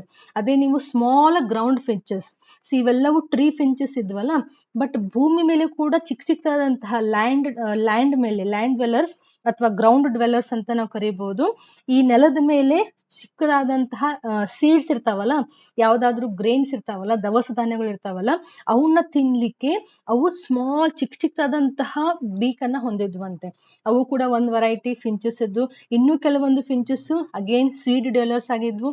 ಕೆಲವೊಂದು finches very interesting cactus eating finches ಗಳಿದ್ದುವಂತೆ. ಸೊ ಕ್ಯಾಕ್ಟಸ್ ಗಿಡವನ್ನ ಇತ್ತಲ್ಲ, ಅದರಲ್ಲಿರುವಂತಹ ಫ್ರೂಟ್ಸ್ ಗಳನ್ನ ತಿನ್ನುವಂತಹ ಫಿಂಚಸ್ ಗಳು ಕೆಲವೊಂದಿದ್ದುವಂತೆ. ಇನ್ನು ಕೆಲವೊಂದು ವೆಜಿಟೇರಿಯನ್ ಫಿಂಚಸ್, ಅಂದ್ರೆ ಫ್ರೂಟ್ ಈಟರ್ ಫಿಂಚಸ್. ಸೊ ಇರೋದ್ ಒಂದೇ ಫಿಂಚಸ್, ಬಟ್ ಇಲ್ಲಿ ಎಷ್ಟು ಡಿಫ್ರೆಂಟ್ ವೆರೈಟಿ ಇದಾವಲ್ಲ. ಕೆಲವೊಂದು ಇನ್ಸೆಕ್ಟ್ ಅನ್ನ ತಿಂತಾ ಇದ್ದಾವೆ, ಕೆಲವೊಂದು ಸೀಡ್ ಅನ್ನ ತಿಂತಾ ಇದ್ದಾವೆ, ಕೆಲವೊಂದು ಕ್ಯಾಕ್ಟಸ್ ಅನ್ನ ತಿಂತಾ ಇದ್ದಾವೆ, ಇನ್ನು ಕೆಲವೊಂದು ಫ್ರೂಟ್ಸ್ ಗಳನ್ನ ಅವು ತಿಂತಾ ಇದ್ದಾವೆ. ಸೊ ಇದರಿಂದ ಡಾರ್ವಿನ್ ಅವರು ಏನು ಒಂದು ಕನ್ಕ್ಲೂಷನ್ ಅನ್ನು ತೆಗೆದ್ರು, ಇದು ನಿಮ್ದು NCERT ನಲ್ಲಿ ಇರುವಂತಹ ಒಂದು image. The variety of beaks of finches that Darwin found in Galapagos island. So ಇಲ್ಲಿರುವಂತಹ ಫಿಂಚಸ್ ಗಳಿಗೆ ಈ ರೀತಿಯಾಗಿ ಬೇರೆ ಬೇರೆ ಡಿಫ್ರೆಂಟ್ ಟೈಪ್ಸ್ ಆಫ್ ಬೀಕ್ ಇದ್ದುವಂತೆ. ಯಾಕೆ ಇದ್ವು? ಬಿಕಾಸ್ ಅವುಗಳು ತಿನ್ನುವಂತಹ ಫುಡ್ ಬೇರೆ ಬೇರೆ ಇತ್ತು. ಸೀಡ್ ಈಟಿಂಗ್ ಫಿಂಚಸ್ ಬೀಕು ಬೇರೆ ಇತ್ತು, ಕ್ಯಾಕ್ಟಸ್ ಈಟಿಂಗ್ ಬೇರೆ ಇತ್ತು, ಫ್ರೂಟ್ ಈಟಿಂಗ್ ಫಿಂಚಸ್ ಬೇರೆ ಬೇರೆ ಇತ್ತು. ಸೊ ಇರೋದ್ ಒಂದೇ ಫಿಂಚು, ಬಟ್ ಅಲ್ಲಿ ಡಿಫ್ರೆಂಟ್ ಸೈಜು ಮತ್ತೆ ಡಿಫ್ರೆಂಟ್ ಬೀಕ್ ಶೇಪ್ ಗಳನ್ನ ಅವು ಹೊಂದಿದ್ವು. ಇದರಿಂದ ಡಾರ್ವಿನ್ ಏನ್ ಮಾಡಿದ್ರು, ಈ ಎಲ್ಲಾ ಫಿಂಚಸ್ಗಳು, ಫಿಂಚಸ್ ಏನ್ ಎನ್ಸಿಸ್ಟರ್ಸ್ ಇದಾರಲ್ಲ, ಸೊ ಒರಿಜಿನಲ್ ಎನ್ಸಿಸ್ಟರ್ಸ್ ಗಳೇನಿದ್ರು ಫಸ್ಟ್ ಇಲ್ಲಿ ಸೌತ್ ಅಮೆರಿಕಾದಲ್ಲಿ ಅವು ಕಂಡು ಬರ್ತಾ ಇದ್ವು. ಸೊ ಇಲ್ಲಿಂದ ಮೈಗ್ರೇಷನ್ ಆದಂತಹ ಏನು ಫಿಂಚಸ್ ಗಳು ಮುಂದೆ ಗ್ಯಾಲಪಗೋಸ್ ಐಲ್ಯಾಂಡ್ ಅನ್ನ ಅವು ರೀಚ್ ಆದವು. Can you imagine this story ತರ ನೆನ್ಪಿಟ್ಕೊಳ್ಳಿ. ಸೊ ಸೌತ್ ಅಮೆರಿಕಾದಿಂದ ಎನ್ಸಿಸ್ಟ್ರಲ್ ಫಿಂಚಸ್ ಗಳೇನಿದ್ವಲ್ಲ, ಅವು ಬೇರೆ ಬೇರೆ ಕಾರಣಾಂತರಗಳಿಂದ, ನ್ಯಾಚುರಲ್ ಕಲಾಮಿಟೀಸ್ ಇಂದ ಅಥವಾ ಮೈಗ್ರೇಷನ್ ಮಾಡ್ತಾ ಅವು ಈ ಐಲ್ಯಾಂಡ್ ಅನ್ನ ರೀಚ್ ಆದವು.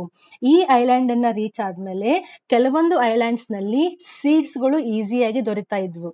So they become the seed eating finches. ಇನ್ನು ಕೆಲವೊಂದ್ ಕಡೆ ಕ್ಯಾಕ್ಟಸ್ ಗಳು ತುಂಬಾ ಬೆಳೆದಿದ್ವಂತೆ. ಸೊ ಅದನ್ನೇ ತಿಂದು ಬದುಕ್ಬೇಕಾ, ಇಲ್ಲಾಂದ್ರೆ ಅದು ಸತ್ತೋಗ್ಬಿಡುತ್ತೆ. ಸೊ ಅದನ್ನೇ ಹೇಳ್ತಿರೋದು, ಅಡಾಪ್ಟಿವ್ ರೇಡಿಯೇಷನ್ ಅಂದ್ರೆ ಅಲ್ಲಿರುವಂತಹ ಒಂದು ವ್ಯವಸ್ಥೆಗೆ ತನ್ನನ್ನ ತಾನು ಅಡ್ಜಸ್ಟ್ ಮಾಡ್ಕೊಳ್ಳೋದು.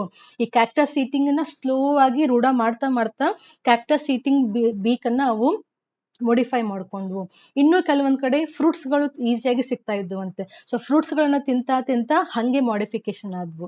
ಕೆಲವೊಂದ್ ಕಡೆ again seed eating, fruit eating ಅಥವಾ ಕ್ಯಾಕ್ಟಸ್ ಈಟಿಂಗ್. ಸೊ ಇರೋದ್ ಒಂದೇ ಫಿಂಚಸ್, ಅದು ಇರುವಂತಹ ಐಲ್ಯಾಂಡ್ ನಲ್ಲಿ ಯಾವ್ದು ಫುಡ್ ಅವೈಲೇಬಲ್ ಇದೆಯೋ ಆ ಫುಡ್ಗೆ ತಕ್ಕಂತೆ ತನ್ನ ಫಿಂಚಸ್ ಅನ್ನ ಅವು ಚೇಂಜ್ ಮಾಡ್ತಾ ಮಾಡ್ತಾ ಬೇರೆ ಬೇರೆ ರೀತಿಯಾದಂತಹ ಫಿಂಚಸ್ ಆಗಿ, ಸ್ಪೀಸೀಸ್ ಆಗಿ ಅವು ಡೆವಲಪ್ ಆದವು. So this is the example for adaptive radiation. ಹೌದು ತಾನೆ? ಬಂದಿದ್ದೆಲ್ಲವೂ ಒಂದೇ ಪ್ಲೇಸ್ ಇಂದ. ರೇಡಿಯೇಷನ್ ಅಂದ್ರೆ ಏನಂತ ಹೇಳಿದ್ವಿ, ಒಂದೇ ಪ್ಲೇಸ್ ಇಂದ ಅವು ಬೇರೆ ಬೇರೆ ಕಡೆ ಹೋಗ್ಬೇಕು. ಸೊ ಒಂದೇ ಪ್ಲೇಸ್ ಇಂದ ಗ್ಯಾಲಪಗೋಸ್ ಐಲ್ಯಾಂಡ್ ನಲ್ಲಿನೇ ಅವು ಬೇರೆ ಬೇರೆ ಲ್ಯಾಂಡ್ ಅನ್ನ ಆಕ್ಯುಪೈ ಮಾಡ್ಕೊಂಡು, ಸೊ ಸ್ಲೋ ಆಗಿ ಅಲ್ಲಿ ಹೊಂದ್ಕೊಂಡು ಅಲ್ಲೇ ತಮ್ಮ ಔತರಗಳ ಮಧ್ಯೆ ಹಿಯರ್ ಇಲ್ಲೊಂದು 10 ಗ್ರೌಂಡ್ ಸೀಡ್ ಈಟಿಂಗ್ ಫಿಂಚಸ್ ಇದೆ ಅಂತ ಇಮ್ಯಾಜಿನ್ ಮಾಡಿ. ಇಲ್ಲೊಂದು 10 cactus eating cactus eating finches ಇದಾವೆ ಅಂತ ಜಸ್ಟ್ ಇಮ್ಯಾಜಿನ್ ಮಾಡಿ. ಸೊ ಇವೇ ಇಲ್ಲಿರುವಂತಹ 10 ಫಿಂಚಸ್ ಅಲ್ಲಿರುವಂತಹ ಫುಡ್ ಅನ್ನ ತಿನ್ಕೊಂಡು ಸ್ಲೋ ಆಗಿ ಅವ್ರ ಮಧ್ಯೆ ಏನಾಯ್ತು, ಅಲ್ಲಿ ರಿಪ್ರೊಡಕ್ಷನ್ ಆಗಿ ಅವ್ರ ಸಂಖ್ಯೆ ಜಾಸ್ತಿ ಆಯ್ತಾ ಹೋಯ್ತು. ಇಲ್ಲಿರುವಂತಹ ಸೀಡ್ ಈಟಿಂಗ್ ಫಿಂಚಸ್ಗಳು ಮೇ ಬಿ ಡಿಸ್ಟೆನ್ಸ್ ತುಂಬಾ ಇರೋದ್ರಿಂದ ಅಥವಾ ಅಲ್ಲಿರುವಂತಹ ಕ್ಯಾಕ್ಟಸ್ ಅನ್ನ ತಿನ್ಲಿಕ್ಕೆ ಅವ್ರ ಕಡೆ ಬೀಕ್ ಸೈಜು ಶೇಪ್ ಬೇರೆ ಇದೆ. ಸೊ ಇಲ್ಲಿರುವಂತಹ ಫಿಂಚಸ್ ಇಲ್ಲೇ ಎವಾಲ್ವ್ ಆಗ್ತಾ ಹೋದ್ವು, ಇಲ್ಲಿರುವಂತಹ ಕ್ಯಾಕ್ಟಸ್ ಈಟಿಂಗ್ ಫಿಂಚಸ್ ಅಲ್ಲೇ ಅವು ಎವಾಲ್ವ್ ಆಗ್ತಾ ಹೋದ್ವು. ಇದರಿಂದ ಏನಾಯ್ತು, ಬೇರೆ ಸ್ಪೀಸೀಸ್ ಗಳಾಗಿ ಅವು ಬದಲಾವಣೆ ಹೊಂದಿದ್ವು. Therefore Galapagos finches is an example for adaptive radiation. ಇದನ್ನೆಲ್ಲವನ್ನ ಹೇಳಿದವ್ರು ಯಾರು, ತಿಳಿಸ್ಕೊಟ್ಟವ್ರು ಯಾರು, ಒಂದು ಇಮ್ಯಾಜಿನೇಷನ್ ಕೊಟ್ಟವ್ರು ಯಾರು, ಚಾರ್ಲ್ಸ್ ಡಾರ್ವಿನ್. ಅದಕ್ಕೆ ಇವನ್ನ ಡಾರ್ವಿನ್ಸ್ ಫಿಂಚಸ್ ಅಂತ ಕರಿತೀವಿ. ಗೊತ್ತಾಯ್ತಾ ನಿಮಗೆ? So adaptive radiation, Galapagos finches ಯಾಕೆ ಬಂತು ಅಂತ next time NCERT textbook ನಲ್ಲಿ ನೋಡಿದ್ರೆ ಹೆದರ್ಕೋಬಾರ್ದು, ಪಟ್ ಅಂತ ಆ ಕಾನ್ಸೆಪ್ಟ್ ಅನ್ನ ರಿವೈಸ್ ಮಾಡಬೇಕು. ಇರೋದು ಒಂದೇ ಫಿಂಚಸ್ ಸೌತ್ ಅಮೆರಿಕಾದಲ್ಲಿ. ಈ ಒರಿಜಿನಲ್ ಎನ್ಸಿಸ್ಟ್ರಲ್ ಏನಿದ್ವಲ್ಲ, ಎನ್ಸಿಸ್ಟ್ರಲ್ ಫಿಂಚಸ್ ಇದ್ವಲ್ಲ, ಅವೆಲ್ಲವೂ ಸೀಡ್ ಈಟಿಂಗ್ ಇದ್ದು ಫಸ್ಟಿಗೆ. This point you have to remember. So seed eating finches ಇಂದ ಬೇರೆ ಬೇರೆ ಸ್ಪೀಸೀಸ್ ಆಗಿ ಅವು ಡೆವಲಪ್ ಆದವು. ಕೆಲವೊಂದು ಸೀಡ್ ಈಟಿಂಗ್ ಆಗಿನೇ ಉಳಿದವು, ಇನ್ನು ಕೆಲವೊಂದು ಗ್ರೇನ್ಸ್ ಗಳನ್ನ ತಿನ್ಲಿಕ್ಕೆ ಸ್ಟಾರ್ಟ್ ಮಾಡಿದ್ವು, ಕ್ಯಾಕ್ಟಸ್ ಅನ್ನ ತಿನ್ಲಿಕ್ಕೆ ಸ್ಟಾರ್ಟ್ ಮಾಡಿದ್ವು, ಇನ್ನು ಕೆಲವೊಂದು ಫ್ರೂಟ್ಸ್ ಗಳನ್ನ ತಿನ್ಲಿಕ್ಕೆ ಸ್ಟಾರ್ಟ್ ಮಾಡಿದ್ವು, ಇನ್ನು ಕೆಲವೊಂದು ಇನ್ಸೆಕ್ಟ್ಸ್ ಗಳನ್ನ ತಿನ್ಲಿಕ್ಕೆ ಸ್ಟಾರ್ಟ್ ಮಾಡಿದ್ವು. ಸೊ ಬೇಸ್ಡ್ ಆನ್ ದಟ್ ಅವ್ರ ಬೀಕ್ ಕೂಡ ಚೇಂಜ್ ಆಯ್ತು. Then they slowly evolve into a new species. So 3 example ಅಲ್ಲಿ first example we have completed. ಇದ್ರ ರಿಲೇಟೆಡ್ ಏನೇ ಕ್ವಶನ್ಸ್ ಇದ್ರು ನೀವು ಬರೀಲಿಕ್ಕೆ ಎಲಿಜಿಬಲ್ ಇರಬೇಕು, ಅಂದ್ರೆ ಬರೀಲಿಕ್ಕೆ ಕಾನ್ಸೆಪ್ಟ್ ಅನ್ನ ಕರೆಕ್ಟ್ ಆಗಿ ಅರ್ಥ ಮಾಡ್ಕೊಂಡಿರ್ಬೇಕು. ಗೊತ್ತಾಯ್ತಾ? ಈ ಪಿಕ್ಚರ್ ಅನ್ನ ಜಸ್ಟ್ ನೀವು ನೆನ್ಪಿಟ್ಕೊಳ್ಳಿ. ಸೊ ಈ ಸ್ಲೈಡ್ ನಲ್ಲಿ ಅದೇ ನಾನು ಎಷ್ಟೊತ್ತೆ ಎಕ್ಸ್ಪ್ಲನೇಷನ್ ಕೊಟ್ಟನಲ್ಲ, ಅದನ್ನೇ ಇಲ್ಲಿ ರಿಟರ್ನ್ ಫಾರ್ಮ್ ಅಲ್ಲಿ ಬರೆದಿದ್ದೀನಿ. The Darwin observed that, just fast ಆಗಿ ಓದ್ತಾ ಹೋಗ್ಬಿಡೋಣ, ಯಾವುದೇ ಸ್ಲೈಡ್ ಅನ್ನು ನಾವು ಬಿಟ್ಟು ರಿಸ್ಕ್ ತಗೊಳ್ಳೋದು ಬೇಡ. ಸೊ ಡಾರ್ವಿನ್ ಅಬ್ಸರ್ವ್ಡ್ ದಟ್, ದಯಮಾಡಿ ಸ್ಕಿಪ್ ಮಾಡಬೇಡಿ, ಜಸ್ಟ್ ಒಂದ್ಸತಿ ರಿಕಾಲ್ ಮಾಡ್ಕೊಳ್ಳಿ. Darwin observed that the finches have showed wide variation in the beak shape. This is very important. Beak shape ಮತ್ತೆ size. Okay, from island to island, and also they were specialized for different food sources. Exam ನಲ್ಲಿ ಈ point ಅನ್ನ ಹೆಂಗ್ ಬೇಕಾದ್ರೂ twist ಮಾಡಿ ಕೇಳಬಹುದು. So Darwin observation ನಲ್ಲಿ beak size shape ಬೇರೆ ಬೇರೆ ಇತ್ತು, ಬಿಕಾಸ್ ಅವು ತಿನ್ನುವಂತಹ ಫುಡ್ ಸೋರ್ಸಸ್ ಕೂಡ ಬೇರೆ ಬೇರೆ ಆಗಿತ್ತು. These differences made the finches better adapted to take the advantage of the food in their particular local environment. This is very very important. ಅವು ಇರುವಂತಹ ಪರ್ಟಿಕ್ಯುಲರ್ ಲೋಕಲ್ ಎನ್ವೈರನ್ಮೆಂಟ್ ಅಲ್ಲಿ ಅವು ಅಡಾಪ್ಟ್ ಆಗ್ಲಿಕ್ಕೆ ಸ್ಟಾರ್ಟ್ ಮಾಡಿದ್ವು. ಲೈಕ್ ಥಿನ್ ಶಾರ್ಪ್ ಬೀಕ್ ಇದ್ರೆ it was a insect eating ಅಥವಾ grub eating.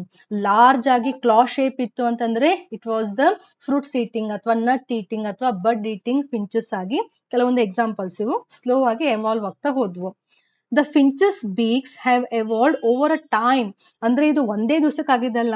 ಇವಾಗ Darwin ಹೋಗಿ ಗ್ಯಾಲಪಗೋಸ್ ಐಲ್ಯಾಂಡ್ ನಲ್ಲಿ ನೋಡ್ತಾ ಕುಂತಾಗ ಪಟ್ ಅಂತ ಎವಲ್ಯೂಷನ್ ಆಗಿದ್ದಲ್ಲ, ಬೇರೆ ಬೇರೆ ಟೈಮ್ ಟು ಟೈಮ್ ಅದು ಸ್ಲೋ ಆಗಿ ಆಗ್ತಾ ಆಗ್ತಾ ಆಗ್ತಾ ಅಲ್ಲಿ ಡಿಫ್ರೆಂಟ್ ವೇರಿಯೇಷನ್ ಫಾರ್ಮ್ ಆಗಿತ್ತು. So the finches beaks have evolved over time into different types from the original seed eating. Again this is very important. So original ancestors ಇದ್ವಲ್ಲ, ಅವೆಲ್ಲವೂ ಏನಿದ್ವು, ಸೀಡ್ ಈಟಿಂಗ್ ಇದ್ವು.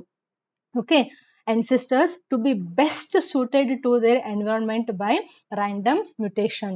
ಹಾಗಾದ್ರೆ ಏನ್ ಚೇಂಜಸ್ ಆಗಿರ್ಬೋದು, ಅಲ್ಲಿ mutation ಆಗಿರ್ಬೋದು. ಮ್ಯೂಟೇಷನ್ ನಮ್ಗೆ ಗೊತ್ತಿದೆ, ಸಡನ್ ಆಗಿ ಅಕರ್ ಆಗುವಂತಹ ಕೆಲವೊಂದು ಚೇಂಜಸ್ಗಳು. ಗೊತ್ತಾಯ್ತಾ? ಈ ವಿಡಿಯೋ ಆದ್ಮೇಲೆ ನೆಕ್ಸ್ಟ್ ನಿಮಗೆ ಮ್ಯೂಟೇಷನ್ ಥಿಯರಿ ಎಕ್ಸ್ಪ್ಲೇನ್ ಮಾಡ್ತೀನಿ, ಅದು ಕೂಡ ತುಂಬಾ ಇಂಟ್ರೆಸ್ಟಿಂಗು. ಅಲ್ಲಿ ಇನ್ನೂ ನಿಮ್ಗೆ ಕರೆಕ್ಟ್ ಆಗಿ ಮ್ಯೂಟೇಷನ್ ಅರ್ಥ ಆಗುತ್ತೆ. So Galapagos finches, Galapagos islands, next time ಈ ವರ್ಡ್ ಅನ್ನ ಕೇಳಿದ್ರೆ ಹೆದರಬಾರ್ದು, ಕಾನ್ಸೆಪ್ಟ್ ಕರೆಕ್ಟ್ ಆಗಿ ಅರ್ಥ ಆಗಿದೆ ಅಂತ ಅನ್ಕೋತೀನಿ. ನಾವು second one is the Australian ಮಾರ್ಸುಪಿಯಲ್ಸ್. So Australian ಮಾರ್ಸುಪಿಯಲ್ಸ್ also example for adaptive radiation. ಇದು ನಿಮ್ಗೆ ಕರೆಕ್ಟ್ ಆಗಿ ಬೇಗ ಅರ್ಥ ಆಗ್ಬಿಡುತ್ತೆ, ಯಾಕಂದ್ರೆ ಕಾನ್ಸೆಪ್ಟ್ ಅರ್ಥ ಆಯ್ತಲ್ಲ. ನಾವು ಸಿ ಹಿಯರ್, ಆಸ್ಟ್ರೇಲಿಯನ್ ಕಾಂಟಿನೆಂಟ್ ನಲ್ಲಿ ಮಾರ್ಸುಪಿಯಲ್ಸ್ ಇದ್ದುವಂತೆ. What do you mean by these marsupials? These marsupials are the type of mammals. Okay, mammals ಗಳು ನಾವೇನಿದ್ದೀವಲ್ಲ, ಮ್ಯಾಮಲ್ಸ್ ಗಳಿಗೆ, ಮ್ಯಾಮಲ್ಸ್ ಗಳಲ್ಲೇ ಒಂದು ಟೈಪ್ ಆಫ್ ಮ್ಯಾಮಲ್ಸ್ ಅನ್ನ ನಾವು ಮಾರ್ಸುಪಿಯಲ್ಸ್ ಅಂತ ಕರಿತೀವಿ. ಇದ್ರದ್ದು ಸ್ಪೆಷಲ್ ಕ್ಯಾರೆಕ್ಟರ್ ಅಂತಂದ್ರೆ ಈ ಅನಿಮಲ್ಸ್ ಗಳು ಯಂಗ್ ಒನ್ಸಿಗೆ ಏನು ಬರ್ತ್ ಕೊಡ್ತಾವಲ್ಲ, ಜನನ ಕೊಡ್ತಾವಲ್ಲ, ಅವಾಗ ಅವನ್ನ ಇಂಡಿಪೆಂಡೆಂಟ್ ಆಗಿ ಬಿಡೋದಿಲ್ಲ. ತಮ್ಮಲ್ಲಿ ಒಂದು ಪೌಚ್ ಅಂತ ಇರುತ್ತೆ, ಒಂದು ಗೋಣಿ ಚೀಲದಂಗೆ ಒಂದು ಬ್ಯಾಗ್ ಅಂತ ಇರುತ್ತೆ. ಸೊ ಆ ಬ್ಯಾಗ್ ನಲ್ಲಿ ಆ ನ್ಯೂಲಿ ಬಾರ್ನ್ ಆರ್ಗ್ಯಾನಿಸಮ್ ಇರುತ್ತಲ್ಲ ಅದನ್ನ ತಗೊಂಡು ಆ ಪೌಚ್ ನಲ್ಲಿ ಹಾಕೊಂಡು ಸರ್ಟನ್ ಟೈಮ್ ವರೆಗೂ ಆ ಇಂಡಿವಿಜುವಲ್ಸ್ ಗಳನ್ನ ಇವು ಟೇಕ್ ಕೇರ್ ಮಾಡ್ತವೆ. ಅಂದ್ರೆ ಹೊಸದಾಗಿ ಹುಟ್ಟಿದಂತಹ ಜೀವಿ ಒಂದು ಸ್ಟೇಜಿಗೆ ಬರೋವರೆಗೂ ಅವು ಪ್ರೊಟೆಕ್ಷನ್ ತಗೊಂಡಿರ್ತವೆ. ಮದರ್ದು ಏನು ಪೌಚ್ ಇರುತ್ತಲ್ಲ ಆ ಪೌಚ್ ನಲ್ಲಿ ಅವು ಪ್ರೊಟೆಕ್ಷನ್ ಆಗಿ ಇರ್ತವೆ. ಆ ಪೌಚ್ ಏನಿರುತ್ತಲ್ಲ, ಬೆಸ್ಟ್ ಎಕ್ಸಾಂಪಲ್ ನಮಗೆ ಕ್ಯಾಂಗಾರು ಗೊತ್ತು, ಕಾಂಗ್ರೂ ಅಲ್ಲ ಇದು ಕ್ಯಾಂಗಾರು. ಸೊ ಇದ್ರದ್ದೊಂದು ಏನು ಪೌಚ್ ಇರುತ್ತಲ್ಲ, ಯಾವತ್ತು ನೋಡಿರ್ತೀವಿ ಆ ಪೌಚ್ ನಲ್ಲಿ ಒಂದು ಚಿಕ್ಕದಾದಂತಹ ಕ್ಯಾಂಗ್ರೂ ಮಲಗಿರುತ್ತೆ ಯಾವತ್ತು. ಓಕೆ, ಸೊ ಈ ಚಿಕ್ಕದಾದಂತಹ ಕ್ಯಾಂಗರು ಬೇಬಿ ಏನಿದೆ ಅದು ಒಂದು ಸ್ಟೇಜಿಗೆ ಬರೋವರೆಗೂ ಅಲ್ಲಿ ಒಳಗಡೆ ಅದು ಸೇಫ್ ಆಗಿ ಇರುತ್ತೆ. ಆ ಪೌಚ್ ಒಳಗಡೆನೆ ಮ್ಯಾಮರಿ ಗ್ಲ್ಯಾಂಡ್ಸ್ ಗಳು ಇರ್ತವೆ, ಅಲ್ಲಿ ಕೂಡ ಅದು ಮಿಲ್ಕ್ ಅನ್ನ ಸಕ್ ಮಾಡ್ತಾ ಇರುತ್ತೆ.